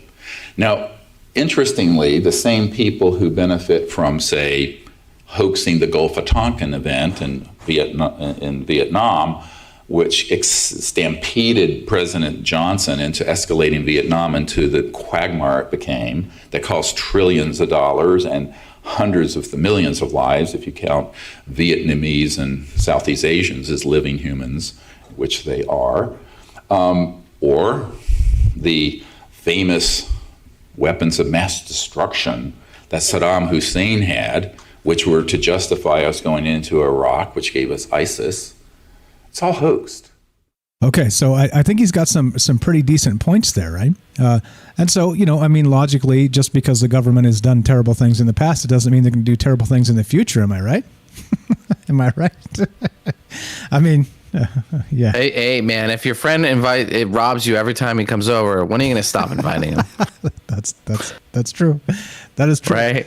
Yeah, but so he's actually describing the Gulf of Tonkin and the incubators and the babies for Iraq and that whole deal, right? These are well known false flag events that happened in recently in the last 20 years that we're able to actually look at and see. Actually, Vietnam's a little further back than that, but still, in modern times, we have these documented events where the government has used these things to carry out a particular action after the fact. And so, what he's getting at, we'll get to the second clip in a sec, but of course, it means that it's not past the government to try and put a false alien invasion out there if they think they can fool people. I think if they can fool enough people, I'll bet you it's on the table. I'll bet you that document has crossed somebody's desk at somewhere in the Pentagon, Hello? Absolutely. Okay. Yeah, absolutely. Sorry. Yeah, no, that's a good point. It's like, and we see these documents that come out, and a lot of these plans don't see the light of day, right? They're just theories, but they're tools. I mean, you kind of want your government to have plans and thinks of things, but I don't think morally these plans would be aligned with what the average citizen wants, and that's kind of the idea. It's like the average citizen doesn't want to lose their freedoms. They don't want things imposed. They don't want to change. And these false flags are catalysts for change. That's the whole idea. And with something like that, a global threat, you can do a lot of change. I'm doing air quotes. And so yeah, and there's Stephen Greer, like I said, like we said, is a lot of people coming forward. It just keeps coming up as a thing. So we got some more clips from the episode, or we do. Yep. So we got one more from Greer, and then we can circle back to the Reagan one to kind of finish this up. But yeah, we're talking about the false flag alien invasion. This is a clip from Stephen Greer, and this is actually taken from a nice collage, what do we call it? A montage, put together by Ash on his YouTube channel, Ash the Reptilian from Mars. Check it out. This came straight from one of his episodes that he put together. So here we go. Part 2, Stephen Greer talking about the false flag alien invasion. And so you have people who are continuously creating hoax scenarios. And these are concocted in their research projects all the time, and they're put on a storyboard years, sometimes decades in advance. And the big one is the alien invasion one. And so through the UFO subculture, Hollywood, the media, and the internet, there has been a very well-funded and clever disinformation and counterintelligence operation that was launched in the 50s to convince people of what you just heard General Douglas MacArthur and Ronald Reagan decades later say was necessary. So then the question, you have to then take everything you've ever read and everything you've ever seen and go, was it real or was it Memorex, as they used to say in the commercials? Is it real or was it something that was made up for its psychological warfare value? And I'm quoting from a CIA document from 1953. To what extent have we been deceived? To what extent have we been deceived? Testing, Ash. How many licks does it take to get to the center of a Tootsie Pop? It's you know what? They've done a really good job. It's a black box. It's like, are aliens, there's so many degrees down. It's like, are aliens real? Let's say aliens are real, and they're just like really nice homies, and they're just like, hey, like, don't do this and this. We had that John Podesta email. Remember, the extra-dimensional entities will not tolerate the weaponization of space. That was an email. That was an insider email from one John Podesta. He's part of the Clinton's Democratic Party lead or something like that at that time, to someone else within government. What is the truth? And it's for the government, it's just, there's no value in revealing it, especially if it creates a burden. They've always said, and Greer talks about this too, is one of the reasons it doesn't come out is because it changes fundamentally the technologies that we use every day. And we have trillions of dollars of assets, of oil and all kinds of stuff that become irrelevant overnight. And managing that transition is a nightmare. It's potentially disastrous for our civilization. We might not survive it. Now, that could also be an excuse, right, to keep this stuff under wraps. And we hear rumors of underground bases, and a term that comes up is a breakaway civilization. Roswell supposedly happened in the 50s, and we clearly stuff was going on, aliens, reverse engineering, and we get trickle down stuff from these events with our phones and all kinds of stuff. But what do they have? What kind of stuff are they doing? How do we transition to merge those two together? And maybe the plan is the false flag to kind of get things moving. But I don't know, man. It's based on lies, and I get a little pessimistic because a lot of people aren't mature enough to handle these kind of things. Like, the public isn't mature to handle some of these problems. Like the way we're destroying the earth is pretty detrimental, but no one's willing to make any real changes. And so, what do our leaders do at that point? And I sort of empathize at that level a little bit. But at the same time, it's like,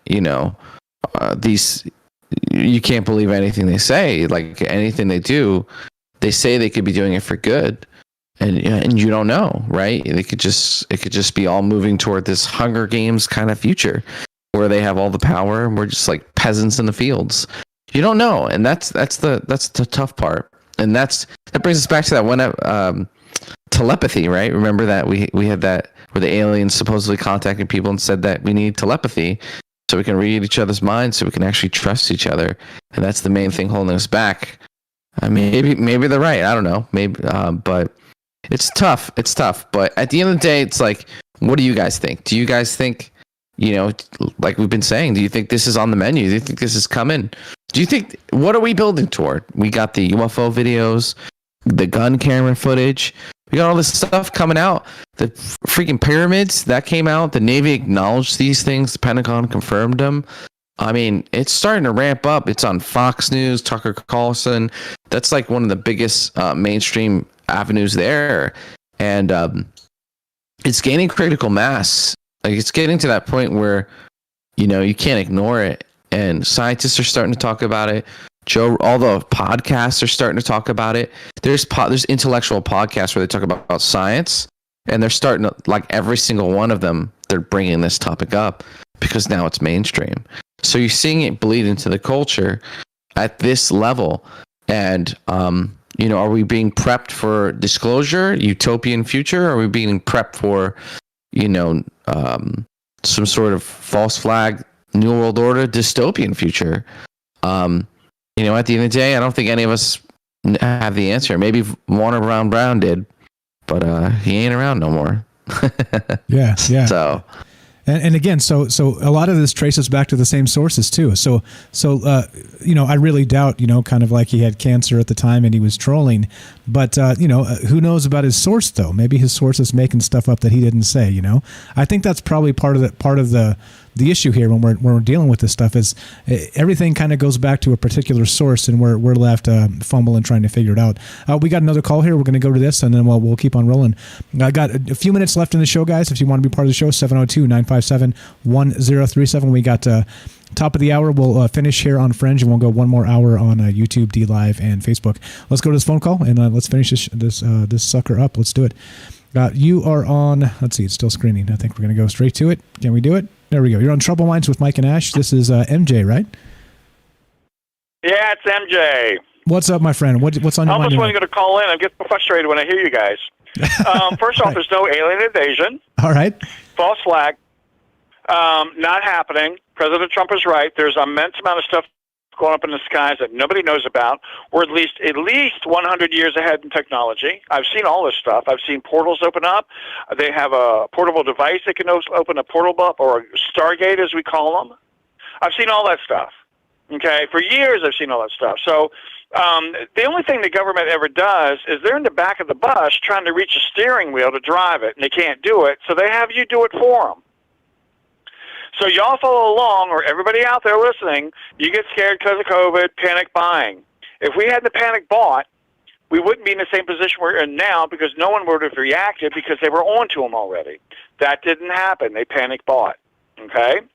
I worked in an office in Phoenix, Arizona for about 6 years, and it was a mortgage company. We had our parent company was International Mortgage Company.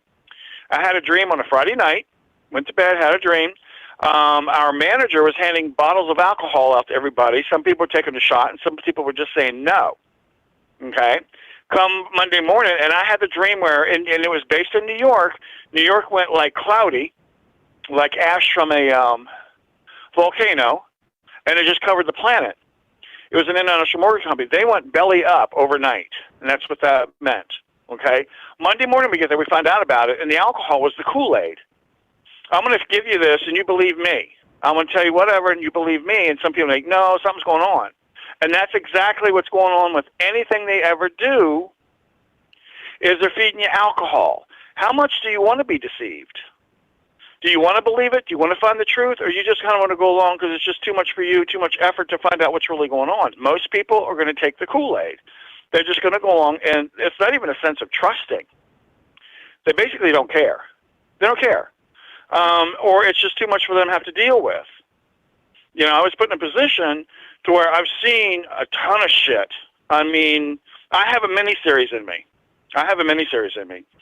And if some of the people out there, like that Scully guy last night, North Carolina, he saw that red orb and all that stuff going on. He's seeing some real shit. That's going on. Hey, language, sir. It's language. real. And Radio, language, man. Come on, you're killing me. You're killing me. Oh. Crap is the official radio word. All right, go ahead. All right, anyways, he saw the real thing. So he's seeing some stuff. He's seeing interdimensional stuff that's actually going on. Okay? I've seen stargates open up. I've seen them use them. And one of the places out in the desert I'd go, and I'd be out in my pickup truck, just, I'd go out and just kind of pick a spot, park, watch. I woke up at 3 a.m, and all of a sudden I saw these little lights. It looked like satellites. And they're all coming from different directions. And they all gathered in this one spot in the sky, and they sat there for like 15 minutes. And I'm thinking, okay, but I watched them gather. Then all of a sudden, they just started moving off one by one in different directions. That's our stuff. I've seen stuff where it would come flying in, where you could barely see it. It looked like a meteorite going through the sky real quick, like you just, a little snip of it, and it's like, oh, yeah, it's a meteorite. You barely see it, but you do see it. You'd see that, a little dim dot of light, white light, but it's dim, come flying in, and it's like splashdown. It hit the atmosphere, whatever, 60 miles up or whatever, I don't know, threw out a major bright light, dimmed it down, and then it just sort of moved off like a satellite. So our technology is out there. It's way beyond what we could ever imagine what it might be. So when you talk about this alien invasion, there's no invasion. Well, we're talking about it in fake. Hey, MJ, we got to go. We got to finish up this last segment here. You want to hang on or call back in just a few minutes and we'll let you go? We got to trim it down and do our thing right now. But I'd love to have you back in just a sec if you want to call back in like 5 minutes or so. Okay. Okay, or I can mute you and you can hold. You tell me. You choose. Go ahead, mute me. Okay, I'm going to mute you. We're going to finish this up, and then we'll get back to you in just a sec. Okay, so we are on the phone with MJ. Right. This is MJ Michael J from the Fringe Discord, and good stuff. We got to finish this up. We are at the end of the show for Fringe FM. So thanks for listening, Ash. 30-second wrap up. Go. Yeah, great call. If aliens wanted to kill us, they would have did it by now, or maybe they're waiting to see. Where are we going with all this media, all this coverage? Who knows? Alien false flag. Check out my channel, watch my video, and comment. Let me know what you think. Thank you guys for listening. I appreciate the calls, and so it's a pleasure to be here. There you go. So we'll have Ash's channel linked to all our things as we do, as we always do. This has been Troubled Minds. I'm Mike. This is Ash. Thank you for listening, guys. We'll be back tomorrow night at 7 p.m. Pacific. Be sure, be strong, be true. We have one more hour of Troubled Minds coming up on DLive, Facebook, and YouTube. If you're listening on the Fringe FM, stay tuned for Joe Roop, Lighting the Void. Thanks for listening, guys. From our Troubled Minds to yours, have a great night.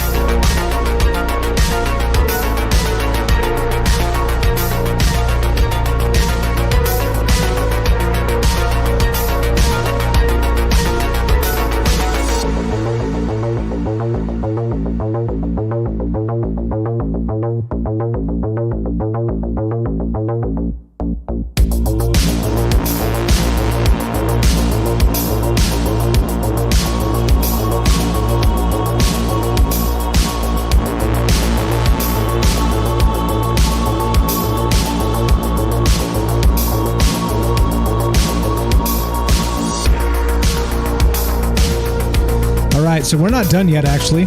We're off the radio now. We're still on YouTube and DLive and Facebook streaming. We've still got Michael J on the phone, MJ. So we're going to go back to MJ. Let's kill this music and get going. Let's get going. If you want to take a break, Ash, go for it. We usually take a couple-minute break here, but we've got this gentleman on the phone. I want to go right back to him. Let's do it. MJ, you're back on the show. Go right ahead, sir. Sorry to cut you off there. That's okay. It happens, man. Anyways. We got time frames. You know what I'm saying? We got time frames. That's okay. Go ahead. Anyhow. Go ahead. A lot of the stuff they're talking about, it's like I have been taken. I've had marks on my body. I woke up in the morning. that I didn't have the night before. I've had physical injuries, okay? That really happened. The town I lived in, everybody talked about the night before because they heard a jet engine hovering over the entire town most of the night. It never left, okay? So all these things are real. President Trump's right. There's a hell of a lot more going on up there than most people are aware of. Most people aren't going to believe it. They're not going to buy into it. Even if you had an alien gray knock on the front door, UPS delivering your stuff, people look out like, oh, okay. They're not going to believe it. Most people want the Kool-Aid. They just want the Kool-Aid. They're going to go along with it. There's a small majority of people on the planet that know the reality of it. And most of the people aren't doing alien history or alien invasion or history, whatever the history channels or, some of these, there's 20 some odd people that do the books all the time and get all the information. They're being programmed, they're being controlled on how to release all this information. Okay? Now, over Phoenix, Arizona, I think I talked to you about this before, they have drones, they've been flying over top of the city since 1996. They're white spheres. They have 8,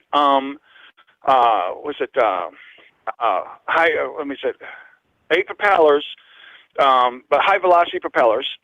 They go up to 5,000 feet. They have a 7-mile radius, okay? I started seeing them when I moved back, I think, in the beginning of 1996. And that's when I saw them. I was out, working one day, and I was sitting out the little divider wall having lunch, looked up, and it's like there's a white sphere just hanging up out there. And I knew it wasn't a UFO. It was, here. I could see it, real. And it sort of meandered off.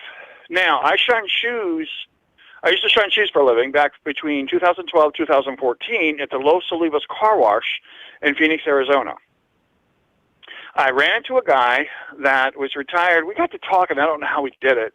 But suddenly I asked him about the drones, these white spheres of drones I've been seeing up in the sky, because I saw them years, from 96 on up till 2012. 9/11 came by. They were flying around the city, watching people, seeing their reaction. They used them to observe crowd reaction. Plus, if there's a shooting, they put them up in the air and get over there because they have really good night vision, and they could tell the cops what was going on before they got there. That's what they were using them for. Now, I talked to him about it, and he said, oh, yeah, they're up there. You just got to look and see them. No big deal. He explained everything to me about them and what they were using them for, and he actually trained the cops to fly them. And my feeling is, with all the UFO stuff comes, I was up there, all you got to do is look. Nobody's hiding it. It's out there for everybody to see if you want to look. What? Yeah, I think that's probably the best point here that we've had all night is that you can see these things. You go outside and you look. If you spend time looking, people have FLIR recordings of all kinds of things, and you can go see them with the naked eye sometimes. I've seen some weird stuff in the sky too. So it's like, what do you do? What do you know? And you it's hard to be fooled by your own senses, right? And so if you go out and you spend time looking at the sky and doing these things, I think it's a critical point that we can, and so I want you to understand too, we do this show and we cover all the possibilities. You said, I'm getting frustrated listening to you guys. It's not that. Like, just understand that I get it. But we're, you know what I mean? Like, the whole point is to make people think, okay? And so even if we're, most times we're probably wrong, to be perfectly honest. And that's fine. It doesn't matter, because as long as you're kind of framing it in the proper context, in my opinion, and you're asking some of the right questions, it makes for a good conversation, and it makes people consider possibilities they may have not considered before. So I don't want you to get it wrong. We're not trying to say this is coming and it's happening. Sure, maybe, but there's a whole lot of maybes in this field anyway, right? So just so you know, that's what this is really about. But which is why getting somebody like you on is so valuable, because you're like, no, I've seen this shit, guys. And we can say shit now that we're off the radio, by the way. I've seen this shit. But you know what I mean? And so that's the thing. That's why we do it this way. And I appreciate your call a lot. Anything else while we got you on the phone? No, not really. You kind of mentioned something earlier about something, and it triggered a sighting I had. And I don't know if you have enough time for it, if you had an hour, but it's going to take a few minutes to explain. but you were talking about the different stages of like terrorist or, war terrorist and alien, this type of thing.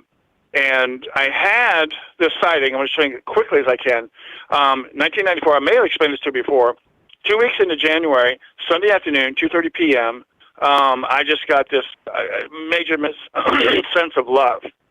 And I was laying I had a nice really water bed. I was just laying there Sunday afternoon because I bartended at the time, so I'm not going to work on Sunday night. So it was 2:30, and I'm just laying there relaxing. And it's like I went upside. I looked up to the right, and I saw a blue sphere with a white ring around it. And I had to shift up in consciousness. I was still working the phone line, too. And I looked up, and I was having a hard time seeing it with my own two eyes, but I had to literally shift up in consciousness psychically to keep a hold of it. So I'm sitting there looking at it, and I finally got it. And I'm watching, and I said, this has got to be a balloon, right? As soon as I said that, the three balloons tied together come floating by immediately. And it went floating by, and I said, it's not a balloon. So I'm looking at it and watching. All of a sudden, these clouds come up. Clouds cover it. I thought, shit, I'm going to lose it. I'm not going to be able to see it again. It turned orange so I could still see it. And then when the clouds went away, it went to black. It went back to the color blue. Okay. Then after that, I was like, I thought to myself, if I look down and look up, it's going to go, and that's exactly what happened. Now, 2 weeks later, at 2:30 p.m. in the afternoon on a Sunday, exact same time, I got the same thing, a feeling, but I got irritated. And it's like my question was, what are y'all doing? What do you want from me? So I walked outside. I looked directly north. I saw an orange orb just sitting there. I wasn't getting anything off of it. I didn't have to work so hard to shift up to see it with my own two eyes and add in my third eye, I guess you could say, to see it. And it was there for a little bit. I got nothing off of it, like other than it's just kind of sitting there, orange orb. Again, if I look down and look up, it's going to disappear. So I did, and it disappeared. Now, one more time, 2 weeks later at 2:30 p.m. in the afternoon on a Sunday, I was mad. I got pissed. I'm in my apartment. I got up. I'm just getting mad. It's like I'm stomping around the house, yelling, "What do you want? I don't get this." Walked out the front door. I looked up to the, I'm going to say northwest from the apartment or cottage, and I saw a black orb. And I thought, that's not even real. I started complaining about it. It's like, in my mind, I go, that's not even real. You're not even moving. It's just, just sitting there. It looks like a bug. All of a sudden, the thing started throwing off these waves of heat and moved slightly. Just started bobbing around real slow, back and forth. And then it started floating down to the south and off to the southwest. Okay? And I could have stayed there and watched it forever, but it just kept floating around. Now, I did a meditation on this. The first one was sort of a wake-up call spiritual. The second one, they were listening in to see what was being said. The third one was actually going across the countryside or through the city, observing the damage. That's what it was doing. It was observing the damage that was inflicted. So I don't know. I always call it the something, the calendar of something or other. I have it in my computer. I labeled it something. And and the third one was about that. So I don't know if we're at that point now. But if you start seeing black orbs, possibly. But I just thought I'd mention that because that was like every 2 weeks at 2:30 p.m. in the afternoon. Why? To me, that's like a calendar or something going on. And now we're at the point where things may start rocking and rolling, and we may be, going into some sort of a civil war of some sort if they don't knock their, the government doesn't knock their crap off, and people are going to get nuts. And they were actually observing just the damage, and they were almost looking for humans to see the damage of it, but they weren't going to do anything about it. So I don't understand that part. I never went that far with it, but I just thought I'd mention that. Yeah, definitely good stuff. Like I said, the reason we do it in this format, like we always have, because we get great calls like you that have seen some things that other people haven't seen, and they're able to kind of frame them in some context that helps people understand what's going on. I appreciate it, MJ. Well, what I meant by that comment was I'm the one that gets frustrated because I've seen it and not enough people have seen it. I understand your show. I see. No, I understand. It's just, it's part of it, man. I got to defend the show too. I know you weren't coming at us, but you know I'm a fan, man. I appreciate the call. MJ, you're the best. All right. Thanks a lot. Thanks a lot, man. Have a great night. Thanks for listening. Thanks for being part of it. There you go. You guys want to be part of the show? 702-957-1037. We got a call behind this, but let's go to Ash. Ash has been awfully quiet. Ash. Earth to Ash. Earth to Mars. Yeah, sorry. Some of the humans got out of the pen. Nice. Had to corral them up. Any casualties? No, I'm not that hungry. I'm pretty full, from my last trip to Earth. But so, no, I'm pretty good. But yeah, no, I mean, people are having experiences, and it's like there's a presence, and I study the alien abduction stuff. I studied that a lot, and people are having experiences, a lot of different kinds of stuff. And it's tough, man, because during abductions, sometimes the military's there, so it's like, what is going on? And it's a crazy subject, and it's personally, I haven't had any first-hand experiences, I think, and it's all hearsay, it's all secondhand knowledge. So good for you that you've had some first-hand experience. And if you have had some first-hand experience and you're listening right now, please call in and share. We'd love to hear it. We're kind of putting together this grand scheme narrative. We're just keeping tabs on all the information. And so you can kind of add your information to the quilt. That is, what the hell is going on, right? So please call in. And let's, what's our next caller? Kelly, right? We got Kelly. Classic. We got Kelly. We got the classic. Yep. Let's go to Kelly, the very first caller in this show ever. Welcome to the show, Kelly. You're on with Ash and Mike. How are you, my friend? Hey, how's it going, guys? And Ash, I call myself like fine wine. Okay, I'm not a classic anyway. Okay, all right, dang. Okay, I got you. What's going on, fellas? What's going on? Man, doing our thing. We're talking alien invasion this time, except not the real one, a fake one. What do you think about this? Do you think that all this could just be, let's not say all of it, because I don't like such definitive terms, but do you think most of this could be just a bunch of hogwash, just a bunch of government horse shit that they're feeding us to maybe set us up for something in the future? Yeah, it could be. I mean, this whole alien invasion has been talked about for a few decades now. I mean, it's not like it's not nothing that hasn't been talked about, but how they go about it is the main thing, right? So, I don't know if I was kind of like listening in and out of the show tonight. I don't know if you guys talked about Project Bluebeam. I'm pretty sure, with the we actually didn't quite get to that. So why don't you tell us a little bit about Project Bluebeam and share that information. That's a good point, actually. Yeah. From the things that I've looked into, they wanted to use this thing that was, it's called Project Bluebeam, but before that it was called Sky Projectors. And there's patents on that. People can look that up. But the projectors were actually, when they first started them out, it was from ground level up into the sky, right? But afterwards, they were trying to put them on. They first started testing them on small Cessnas, so you can like put them, the sky projector, like running alongside an aircraft, right? So they could have something even higher in the sky. But how they started doing it was called a particle beam descriptor, right? And that's the part. And when they were doing testing on that, they were finding that they could not only do that, it also could be used as a weapon. And it's funny that his name Copper Mustache brought that up when he was talking about Ronald Reagan. When they were talking about that with the whole Star Wars project, the SDI. Well, all that was, that came on later on, a few decades down the line. Was they're finding, it's any kind of an energy weapon, but before it was used as a projector. It was they called it the Sky Projector. That's Project Bluebeam. And when they first started out, it wasn't about an alien invasion. It was actually about they wanted to project something like the controlling of religion. They wanted to do something like the second coming of Christ. before they were, introducing the UFO invasion and everything.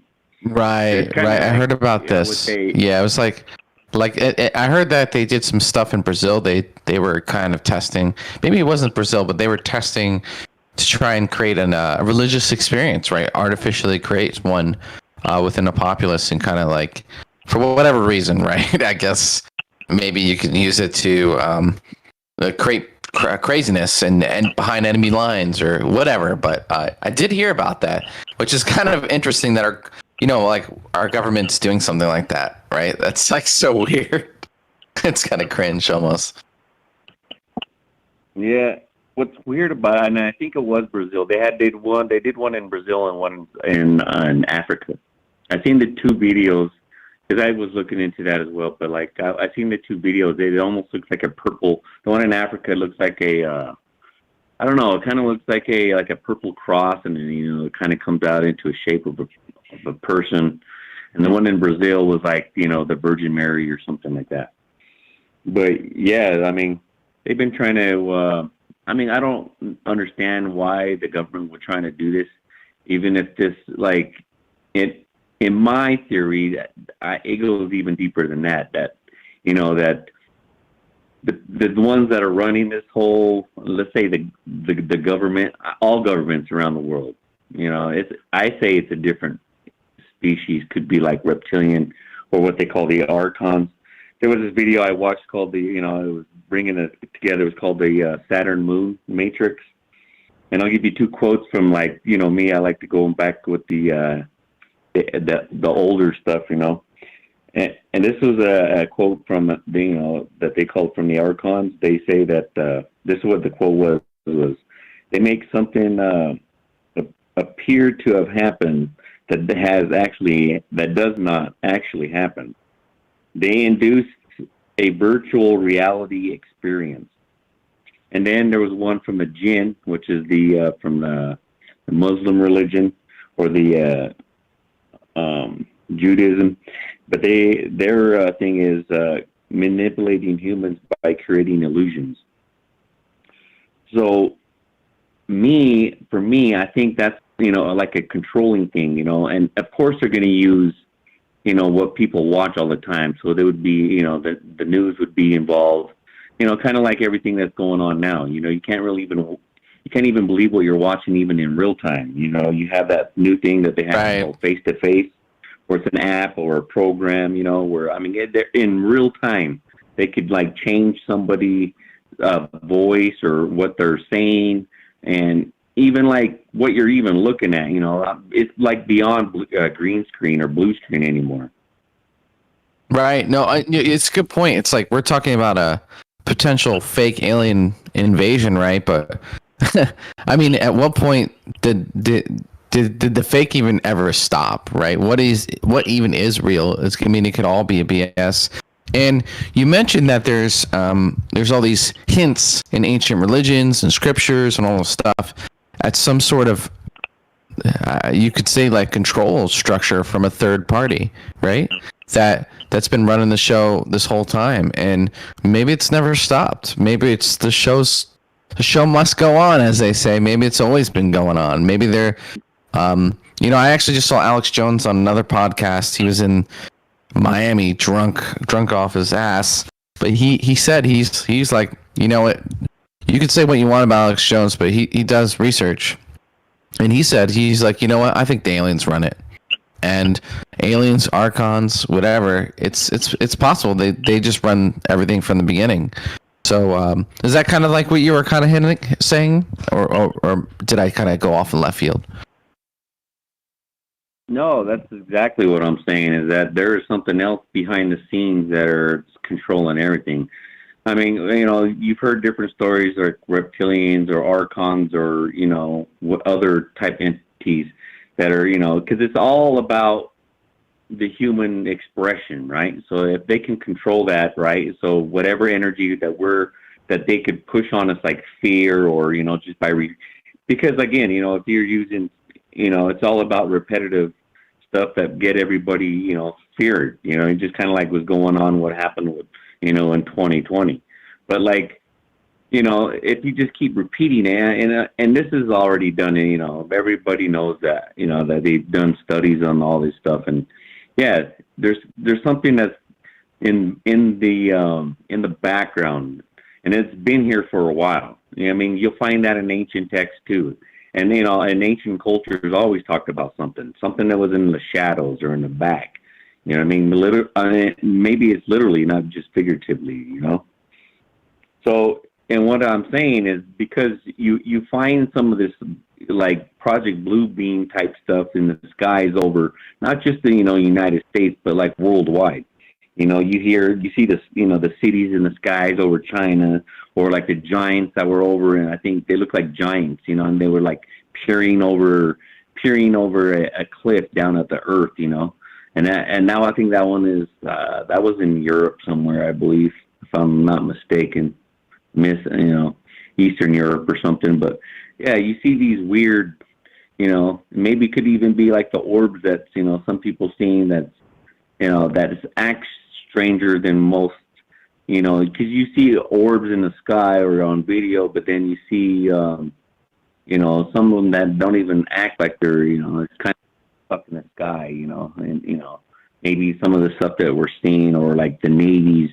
They could project a plasma beam or something. That's the exact same thing as what I'm talking about. That's the particle beam descriptors is what they're using. So, if you could project an image, it's like the 5G stuff or the 6G stuff. You go to the mall now, or like, they use it in, I seen it in Dubai when I was there. It looks like a whale literally jumping out of the sky, from out of the ground, and splashing and stuff. Made out of plasma lights. They're doing it like Disneyland. I think Disney World has a thing like that too. It's like a thing in the sky, but it's like literally lights and plasma and these things, and it's like this new technology that if they can make that appear, a whale in the sky, for crying out loud, that's the crazy part. It's going to start with the religious thing, right? Because if they can actually like cause Jesus to appear over the Holy Land, all hell's going to break loose, right? Like people are going to go nuts. And then if they realize they can do something like that, they can do aliens too. It all kind of fits together with this technology. It's weird stuff, man. We gotta run, Kelly. We got a call behind you. So final thought while we got you on the phone, my friend. No, man. I just wanted to throw a little bit of other perspective in there. Which is fantastic as always. Night, man. Yeah, fantastic as always. Thank you, Kelly. I appreciate you listening. Thanks for calling. Thanks for being a part of this. It means a lot. We'll talk to you soon. Okay. All right, man. Take it easy. Thanks, man. Have a great night. There you go. Kelly, very first caller ever. If you want to find out, go back to the Phil Schneider episode. I'm pretty sure he called and talked to us then long time ago. Look at that, making lifelong friends here. This is a fantastic thing happening. All right, so let's go to, I think Ash stepped away for a sec. So let's go to, I believe this is. I'm here. What's up? Welcome back. Hey. Well, Thank you. I'm fast. You're still here. Fast. Super fast. Welcome to the show, Matt in Oregon. Sorry, I had already pressed go. Go ahead. Go ahead, man. Go ahead, man. How's it going, Mike? Good, man. Go right ahead. Go right ahead. You got Ash and myself, so we can both make fart jokes. It'll be great. Okay. So we're talking about Project Blue Beam, right up where Kelly left off. So I want to talk about that. Is that okay? Yeah, go ahead. So these, I use like pop culture references to kind of help you guys, understand. You've seen the movie, you know what I'm talking about. In Star Wars, this is the New Hope, the one from the 70s. R2-D2 has a hologram inside of of Princess Leia, right? This is true. Yes. With the hologram. Yep. Yeah. Exactly. Okay, so it's holograms and stuff, and that's back then we thought it was like science fiction, but then here now we have it. You talking about Disneyland? There's a. Have you guys seen the video of Tupac? Yeah, so they on the stage. Yeah, so they've resurrected these people who have passed on in a digital form. I think they did with Michael Jackson and some other people, but it's basically like they're playing like an audio track, and they have like this hologram synced up to act like it's performing the song, but clearly it's just a hologram. Right, exactly. Yeah, that's kind of cool. Like I see Michael Jackson again, but then if it's in the hands of the government, they could use it for all kinds of stuff. And if he was talking about like religious things, like if your God appears over you and tells you to do something, people are really religious and they'll do it. and that's kind of scary. Yeah, no, exactly. It's full. It is full spectrum manipulation, is what it is, and that's part of the problem. So not only control, it's manipulation, and then based on what Now think about it too. So religious wise, you're not going to, in many cases, you're not going to get people to change their mind. All right, people that believe in the debunkers that don't believe in aliens, many cases you're not going to get them to change their mind. Same thing with people that believe in aliens. Many cases, you're not going to be able to get them to change their mind. You've actually lumped these people into a exploitable demographic that if you actually put up a holy figure in the sky or an alien or this or that or the other thing, you're able to actually manipulate people based on demographics and what they believe, right? I mean, it's kind of sick, the information they have on us. That's what I'm talking about. Right, exactly. Just fill in the blanks. Just my theory, I guess. I want to put it out there, but that's the Project Bluebeam. Awesome. Have you heard of the voice of God? Have you heard of that technology? Supposedly, there's the government has technology where if they point it at you and they talk into it, you'll hear the voice, but it's in your own head. So I can't confirm if that's true or not, but I've heard it a lot, and there's supposedly been victims of it, that they could pretty much drive someone into madness. Imagine if they combine the two. Exactly. All of a sudden, you see something in the sky, hear God's voice in your head. Next thing you know, who knows what you're doing, and who knows what they got you doing. You're butt naked in a field, With a rash. That's kind of what I wanted to add, but thank you guys. I appreciate it, man. Matt from Oregon, I appreciate the call. Thanks for calling in. Thanks for listening. Thanks for being part of this. We'll talk to you soon, okay? Have a great night. There we go. If you guys want to be part of the show, simple as that, 702-957-1037. I'm going to put the phone number up on the stream. We're still taking your calls, and that's the thing, right? So if you're able to exploit a particular demographic, right, or a particular region in the world with a phony hologram, right? A phony hologram in the sky, kind of like what happened in, I'm trying to remember the name. It'll come to me. But, they've said these things have happened in the past. These religious experiences that happened in the sky. And some people have said, well, they're aliens. Some people have said, well, no, that's God. That's the Virgin Mary. That's Jesus. That's whatever, right? They said whatever they said. But imagine if you were able to carefully tailor a demographic to just pick some place in the Middle East, right? And then put up, whoever you're going to put up over there to kind of stoke this religious fury or whatever it happens to be. I mean, those. I'm not going to go into the religious politics of the Middle East because it's horrifying, and they kill the shit out of each other over there all the time over things like this. Not just there, other places in the world, but it's one of the notable places where this stuff happens, right? But I mean, if they can exploit that and just throw up a hologram of whoever, whatever, whenever, then they've created a phony religious experience, and as a result, then we got problems, don't we? We got big problems, and that's what this is all about. So odd how we started with phony flying saucers in the sky, which are happening, by the way, the CGI fakes and possibly the plasma radar spoofing, like we said in the past. These things are actually happening. Phony UFOs, right? That belong to us. But then now we're talking about, in some capacity, Project Bluebeam with this religious kind of iconography that's put up in the sky as like a plasma or holographic thing. Pretty terrifying there, eh? I'm going to go back to this Reagan clip just to play that, unless you got anything to add there, Ash, so we can kind of reframe the convo and go reboot this sucker. What do you think? That stuff? Yeah. Well, it makes a good point. Is like, ever since a certain point, what is real, what isn't? A good example of fuckery, right? We're off the air now. Fuckery that's potentially going on is, we just talked about the voice of God, talk about Project Bluebeam, blah, blah, all these things that the government could have at its disposal. Then you look at somewhere like Skinwalker Ranch. All this crazy shit is going on there.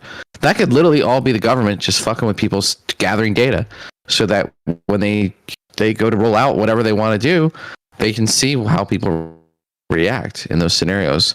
And here's again, I'm not necessarily saying this is what's going to happen, I'm optimistic. I actually think it's gonna be okay. I really do. I just feel in my bones it's gonna be okay based on what I've seen here. But here's the thing: if the government does fake an alien invasion, does do something, it's kind of like in the same boat we are in now. It's like, are aliens real? And there's some people who believe and still don't believe, but officially we don't have a confirmation. So officially, no. And so if aliens attack and they say it's aliens, they say it's the reptilians, they say it's whatever, officially that's what it is. What can we do to kind of counter that, right? And so I guess the only thing we can do is just kind of make it really hard for them. You just get the information out, just make it as annoying of an option as possible, and we're doing some of that now. I really do think the government. I really do believe this plan has come across desk. I would put money on that for sure. And I think every caller tonight has been right in one way or another.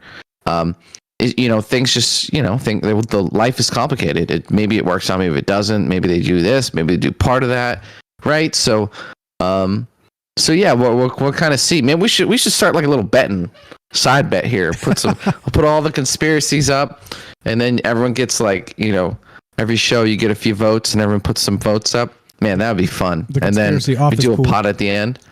Yeah, we sell shirts or something, and then like the gatherings. It's like a big conspiracy gambling thing.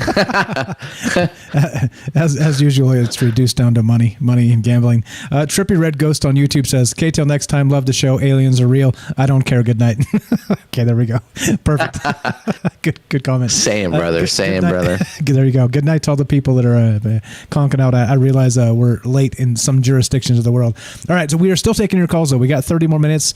I'm Mike. This is Ash. We're just kicking it, talking about the alien invasion, the fake one, though, right? Like kind of like War of the Worlds, where they did the radio broadcast and supposedly a bunch of people jumped out of the windows and committed suicide way back in the day.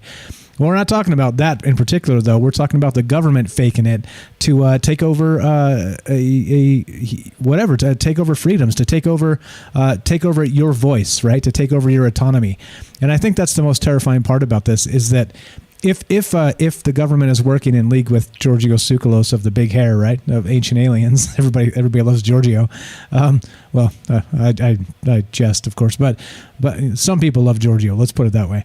But if that's the case, right, and I don't know, like I think them working together is probably a stretch, right? Because I just don't see Giorgio being a government agent. You know what I'm saying?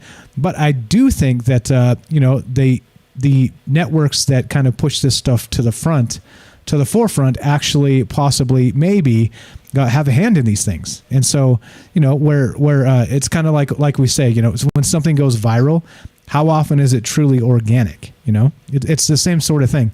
When there's like a hit TV show, like how often is it because that TV show is legitimately good, or is it because they shoehorn it into a particular time slot and go after a particular demographic? Like it's the same sort of thing, is it not? It's very much the same sort of thing. NS, what's up? No, says, not Mike. Good question. They're making fun of Giorgio in the chat. So, sorry, go ahead, man. No, that's a good point. It's like if it comes across there's a fierce competition to get in front of you. Right? There's millions and millions of dollars a day spent on ads and all kinds of stuff to get things in front of you, to sell you things, to whatever. So something gets across your purview, typically it's not a kind of an organic thing. There's some sort of potential agenda. Maybe someone's just trying to grow their channel or whatever. There's all kinds of stuff out there. So we're seeing all this alien rhetoric now. Why now? And I think I read the comments. I get a feel for what people are, and people are like, "Well, they're getting us ready," But what are they getting us ready for? That's kind of like what we're talking about. And I don't know. You've seen it, right, Mike? We've had some callers who say we're kind of leading up to a big nothing burger, which is still potentially it's going to be a nothing burger. Maybe we're getting someone yanked a little bit out, but I don't know. It kind of feels like we are ramping up to something. Let's talk about that. Do you think there's a little? Are we ramping? We're talking about whether we're ramping up to a false flag alien invasion or a real disclosure or whatever. But I mean, do you think we're actually ramping towards something, or Yeah, I think is it just going to fall flat? Yeah, I think in my opinion, it's probably more we have like a government and a media that are pressing agendas, but I don't think they have the full power to be able to just kind of like, blast out some information and take over. You know what I mean? Like we're not that stupid. The people out there are not that stupid. And so what I think they're doing is they're trying to fragment so many ideas and as kind of like beta tests. Right. And so they get the ideas out there, they get the information out there. And then I think they're going to use them as they can as opportunists. If they see a particular traction happening in a particular segment of whatever tests they were trying, then they'll start to pay attention to that. And that could very well be the alien segment, right? The people that believe in aliens. As we know, you look at the polling and more people are believing that aliens are real in this country, talking about the United States of America, probably the world over as well. But I think that's part of it. They're kind of like, as usual, it's all a big psyop, and they're just different segmented, compartmentalized things. And they're going to pick and choose what's best based on what they need at the time. So I don't think that there's necessarily like a psyop coming that's going to be like the alien invasion per se, but it's out there. It's available. You know what I mean? So if they get enough polling, enough traction, they may think it's the best option at some point. So I that's what I think is going on. Like the mass media and the government are working together to fragment all of these ideas to get us all believing all these different things, and then they're going to be able to, based on that polling, based on the traction, whatever they're getting, they're going to be able to turn it and use it against the largest segment of the population, and then tell us at some point that, like for instance. Be able to say, look, all white people are terrorists, right? Like look at what some of the stupid news things are saying. It's just as dumb as saying all brown people are terrorists, right? It's the dumbest thing I've ever heard. But you hear that white supremacy is the biggest threat to the country. You know what I mean? It sounds absurd to say it. Yeah, racism is bad and it's a thing that exists. But really? I mean, we're talking about white supremacy is a threat to this country. Don't you think it would have been in like 1957? You know what I mean?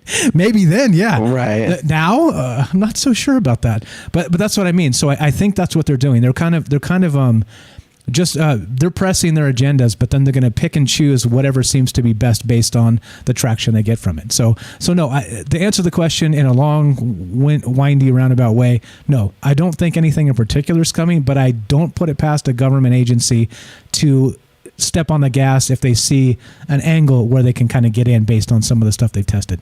There you go. Right. I see what you're saying. So you're saying there's no like clear A to B agenda in this pipeline, in this vertical. It's just if it works out that way and it's beneficial to the government.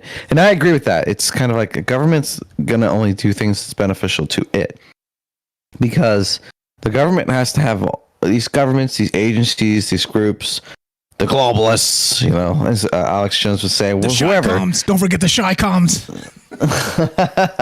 The turn of the frogs gay, Michael. Frogs gay. The Chi-coms and the gay frogs. Yeah. They have cards, they have utilities, and they're not going to just throw cards away if they still have potential value, right? And so that's kind of where we are. And, I've also heard on the other end that, like, this transition is just unmanageable. It just, for the American government to come out with this technology means that I don't know if you guys know this, but the world is based on the petrodollar currently.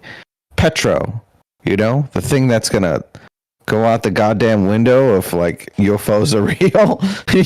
So I don't know. I honestly feel like there's the government printed like 40% of its money, like of the money on in the world right now. 40% of it was just printed in less than a year ago, all across the world. And so all the governments are going into debt.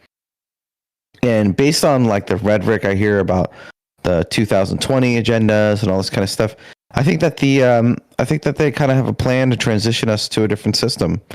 and that they're just burning this fucking one down to the ground. And if they need more catalysts to do that, they need more false flags. They have those cards. I guess, on the other end of that system of that utopia that these elites kind of envision, is disclosure, open alien stuff going to be there? I don't know, man. I don't know what these guys think. I personally get wins through like the grapevines of some crazy shit I hear, and it's like like talking about the different kinds of cells to prolong their lives. Of course, the rich are going to be focused on that kind of stuff. But I don't personally have too many connections. Like, I don't have any connections into the deep military or anything like that. I just hear rumors, just like the next person. So I don't know, man. I don't know. What are you talking about, man? We got all these sources calling us from all over the damn world. Dude, we've got sources, man. we got the everyday person. Those are our sources. Probably more valuable. I know. Yeah, go ahead. Sorry. No, I know what you mean. But like when you do this long enough and you like research long enough, kind of like you do a circle, you kind of end up back where you were, and you're like, well, shit, I don't know. And maybe that's just too much information, and I think that's on purpose. You know what I mean? Yeah, I think it's definitely on purpose. It's called a data dump, right? And like that's all of mass media. Like literally, if you go down any single rabbit hole, you can find pretty much anything to back up whatever crackpot thing you want to believe. Literally, and people will call us crackpots for talking about this stuff, and it's literally it's been splintered in so many directions that I think that it's only to divide. I think it's more division because there's more of a truth-ish, sure, but I mean politically no, because they're lying thieves and bastards, and all they want to do is take it from us. And like I said, 40% of the money just printed, right, and they still want my fucking taxes this year. Why don't they fuck right the fuck off? You know what I'm saying? Just print some more money. Yeah. Leave me alone. Just leave me alone, Yeah. You're going to steal it anyway. Like, what the fuck, man? Yeah. Like the sickest part about that, so think about it in terms of this. So if they're able to just print fiat currency whenever the hell they want, for whatever purpose, then it becomes a point of taxes are no longer even a thing, except to like keep people from succeeding. You see?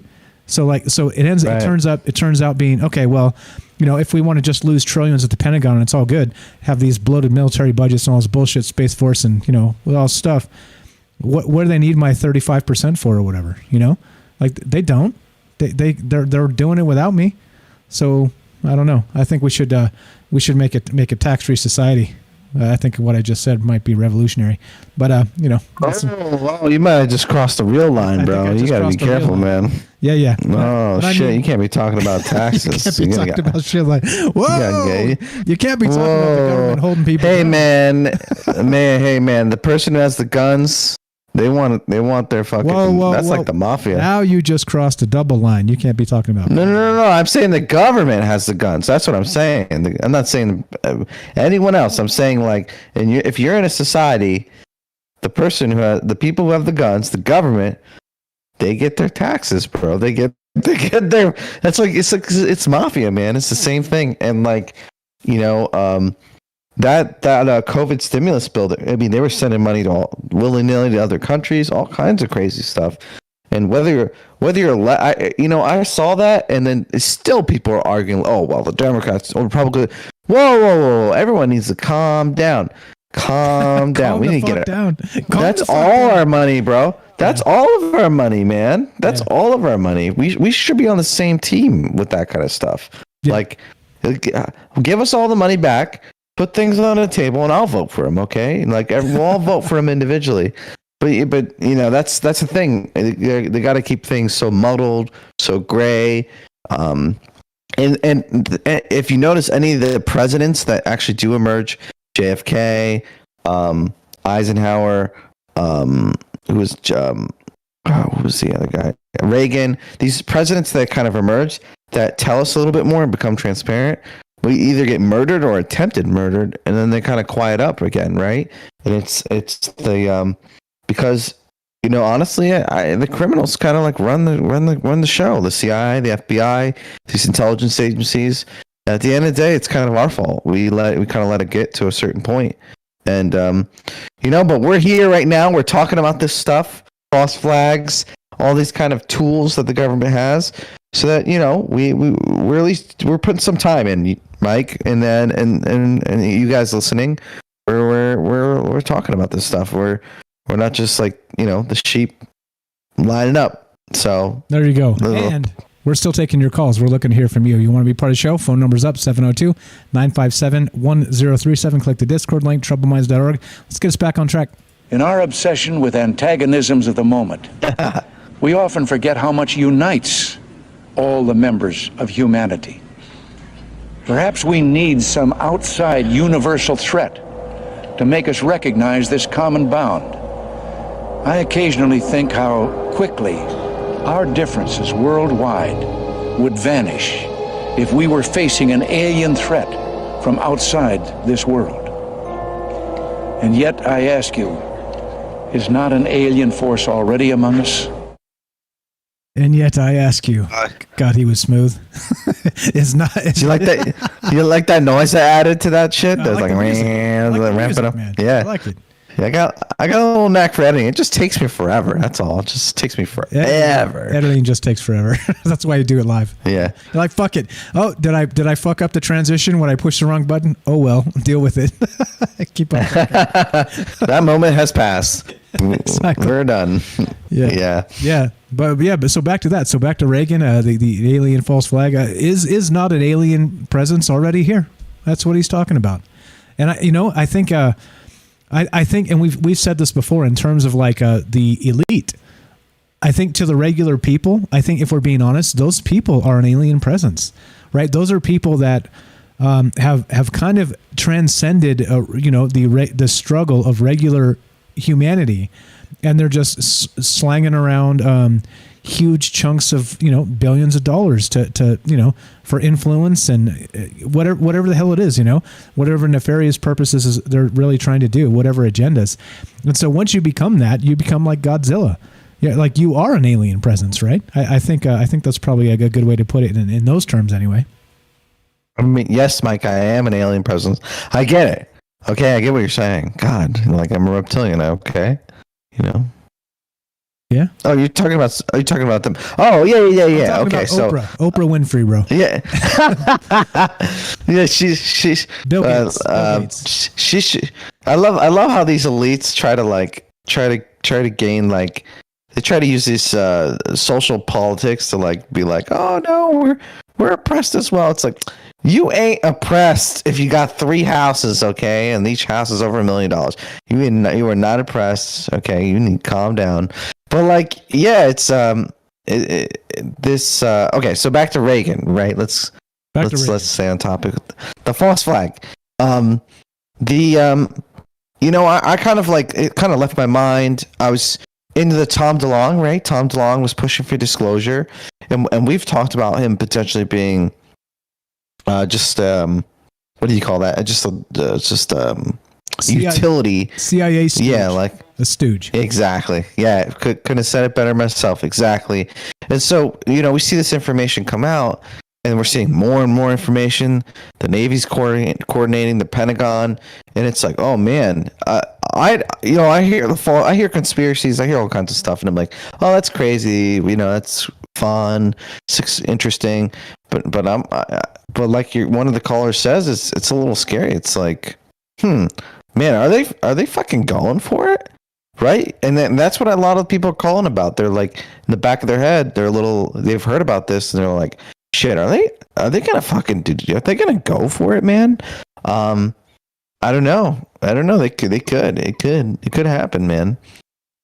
And then, you could warn people all day, and it happens, and then no one wants to hear it. Yeah, well, because we're just crazy conspiracy theorists. Even though the shit we were talking about before all this went down has mostly come to pass. we're basically at this point twiddling our thumbs, waiting for the alien invasion. I mean, that's like the meme, right? It's like, the you guys have seen the meme with the aliens, like 2020, the end of 2020. The aliens are like, oh crap, we're up next. I'm nervous. Yeah. That's kind yeah, and, we saw a lot of those memes. Yeah, which kind of was like see, those little things give me hope. That people are kind of self-aware of this kind of stuff. Yeah. And again, that's why we talk about this stuff. So it's looking to hear from you guys. We got a few minutes left if you want to be part of the show. We had some great calls tonight, and thank you, Ash, again for being a part of this. It does. Number one, like you have some great takes on this. Two, it breaks it up from just hearing me drone on all the time. And look at all the conversations we can have. Like we go to taxes, we go to Oprah, we go to aliens, we go to Reagan. We get holy shit, man! Like we will just span all over the place. Yeah, it's good stuff, man. It's good stuff. Matt wants to know in chat that this show will go on after the alien invasion, right? We'll be live. We'll be live during the alien invasion. We'll be live streaming that shit. Like War of the Worlds, baby. Yeah, exactly. So we got a few minutes left. You want to be part of the show. Phone number's up, 702-957-1037. Join the Discord, troubleminds.org. Phone number's there. So we got a couple clips to play to kind of round it up, or what do you want to do? We got about 10 minutes left. How do you want to spend it, Ash? You want to dance? You want to play some music? What do you want to do? Oh, if you guys could see this reptilian body, I got some reptilian boobs, but no, let's play some clips. Let's plug this beautiful footage. This man, what a talented creator. This person who made these clips. Let's listen to some more of those, and you could check those out at Ash the Reptilian from Mars. Check out my YouTube channel.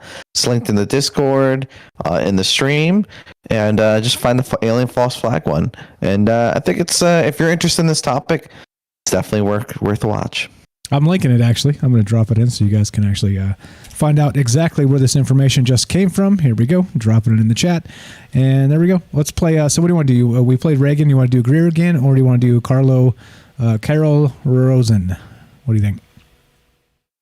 Which one? Do you have any of the clips from the end where they talk the news is talking about? Dang it! It got into the far side remote viewing shit, and I didn't play that. But you can give me a timestamp. Everything. Yeah. Let me look it up, guys. I'm gonna look up my own channel. All right, let's do it. Yeah. Yeah, like I ain't that unvain. My ego knows no boundaries.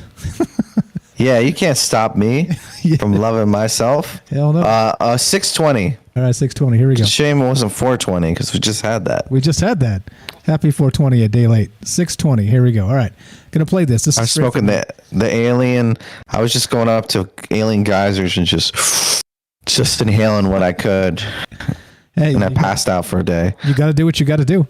All right, here we go. This is from Ash's channel. Is the alien false flag coming? Maybe sooner than you think, according to Dr. Stephen Greer. And 620 timestamp action. He has finally acknowledged that videos appearing to show UFOs flying through the air are real. They don't call them UFOs. They call them unidentified aerial phenomena. The several videos they're talking about were recorded years ago by fighter pilots. Then in 2017, they were made public by the New York Times. More now from our Randy Kay. It's rotating. Images of that rotating thing captured by U.S. Navy aircraft, sensors locking in on the target. Commander David Fravor saw it firsthand during a training mission, describing it like a 40-foot-long tic-tac, maneuvering rapidly and changing direction. The Navy says it still doesn't know what the objects are, and officials aren't speculating. A Navy spokesman simply confirming to CNN the objects seen in the various clips are unidentified aerial phenomena, or UAPs. All right, there we go. So we got the Farsight predictions, which I'm going to pause there, and you can break that down. So we got Anderson Cooper talking about this stuff again, right? Kind of talking about how the press and the government work together to kind of press these narratives. Yeah, well, well, here we are. It's on CNN and Fox News. That's your cue. Well, here we are. Yeah. Yep. If it's if it's on CNN and Fox News, you know it's fucked. Yeah, that's true. And right, like it's on both of them. Damn. Yeah. So at the end of the video, there was a Farsight prediction for the month, and there was kind of like an explosion with a foreign UFO-looking object in the sky. I was like, holy shit, is this happening next month? I'm not exactly sure what they predicted. They do. They're the remote viewing group, and they take a shot at predicting the next month, like future events. And a lot of times they're right. The BLM protests, all that stuff, they were spot on, man. They were like literally drew a Target on fire, Target store on fire. It was really insane how accurate they were. And other times, you know, some of them are really, whether I don't know everything that happens in the world, but sometimes they miss. So I threw it at the end. I thought it was pretty I can't say that word. I try every time I'm gonna try. Omnivore. It's like creepy. Omniscient. I don't know what that talking about. No. Like brooding. Like something's gonna happen. English is my first language. What's Holy wrong shit, with bro. me? Holy shit, bro! You're killing me. You're killing me. All right. Well, speaking of, I can't say it's sober either, so it doesn't. It's not. Yeah. Okay. Hey man, you're giving away the shtick here. The maybe juice. What the maybe juice really is. You should. Shh. It's a secret. All right. So here's the thing, right? Let's do a quick prediction then. Since the end of that video that I linked, if you guys want to check out Ash's channel, thank you Penny for linking it there. I put his actual video. We pulled some of these clips from. If you guys want to check it out, please go do. But let's do our own predictions. So now that we've had this, you know, all this, cops killing people of color and all these other things. Yeah, omniscient. That's what I said, NS. That's what I said. Booty trap. Omniscient. But Ash shot it down. But anyway, so let's predict. What do you think? So they convicted the guy, the cop that put his knee on George Floyd's neck. All right, and rightfully so. The guy was guilty for sure. I don't think there's any doubt. Oh man, we're getting into this. Holy crap! No. Okay, all right. Wait. No. Just a prediction of what's going to happen this summer.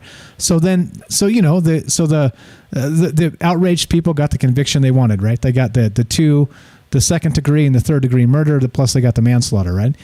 Well, so all right, they got what they wanted. But then, do you think it's still going to burn down this summer? You think Middle America is still going to burn down just like last year? Like do you think? Oh yeah. Like kind of basically, it's unfortunate, but I think that the mob is never satisfied, right? I think we're still gonna. I'm predicting it now. I'm gonna say we're still gonna have very similar to what we had last year, and they're gonna be burning down Middle America because of all this other stuff. Yep. We're seeing something, a transition. Maybe we're an empire in decline.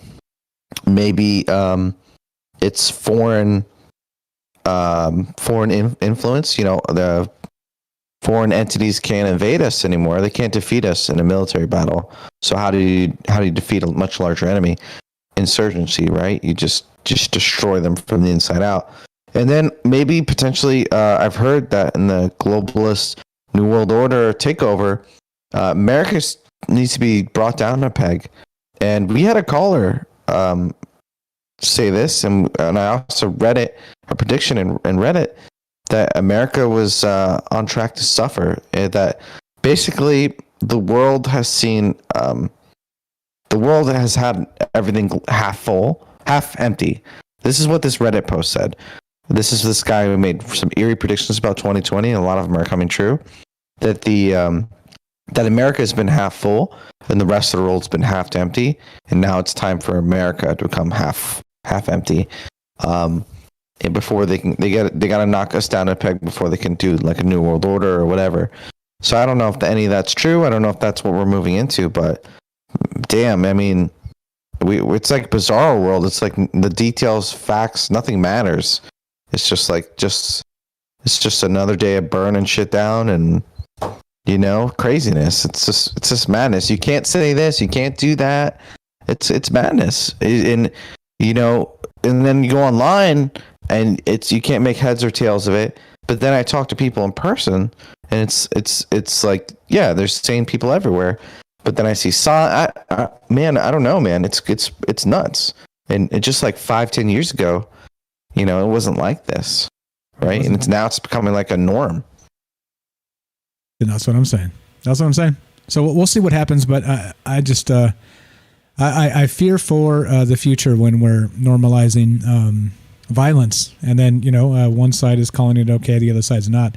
Like depending on what kind of lean you have, political lean, violence is okay. It's just not acceptable. David in the chat says news media is provoking racism and it's part of their plan, but they should be held accountable. I agree. How though? But again, yeah, Tim in chat says we will never be defeated, and I think that's the truth. I think that you cannot, even though you have the mob rule, gaslighting, this whole bit. I don't think you can defeat good ideas. I think good ideas live forever, and the best ideas will hopefully take us to the promised land, wherever that happens to be. And I don't mean that in a religious way or anything woo-woo like that. I just mean take us to a better place. So awesome stuff in the chat, guys. It's unfortunate we can't read all the chat because there's so many great comments. But we're done. As we do, we take your calls for that reason. If you have something that needs to be on the show, we got an open line and all that stuff. So I appreciate everybody hanging out, listening, etc. So on.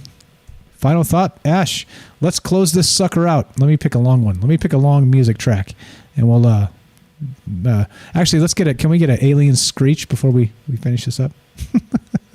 God damn it!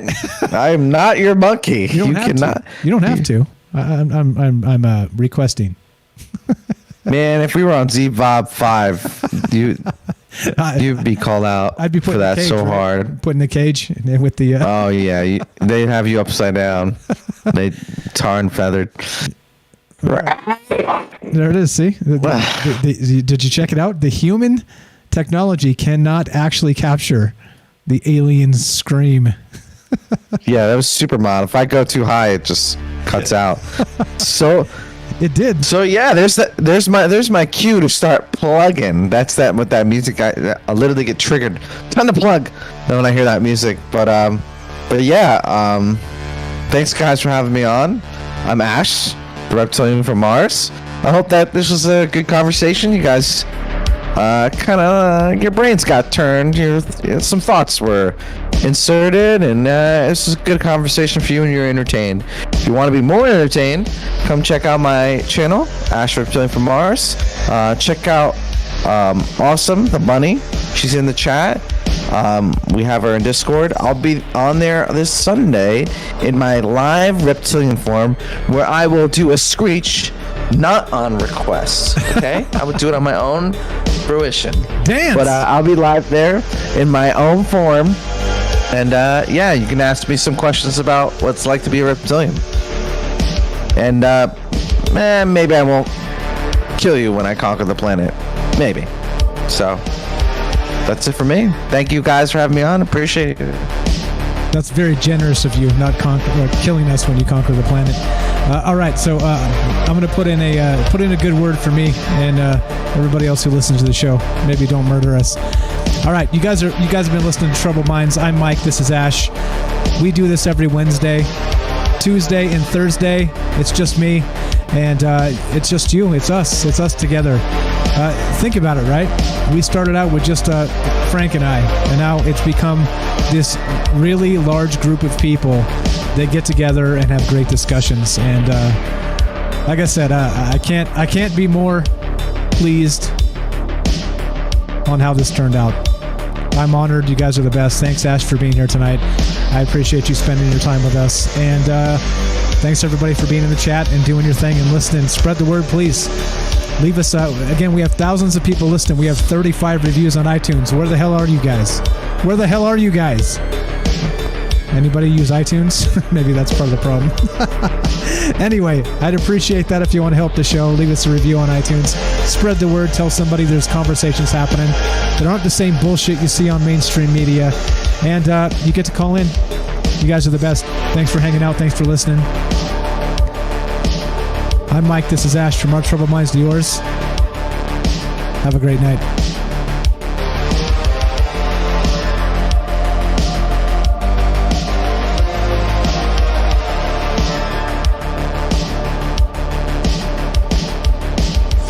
Hey Penny, send me a message on Discord. We'll set it up. We'll do a Sasquatch show. I'm ready. Everybody follow the Curious Bunny on YouTube. Thanks, guys. See you tomorrow night.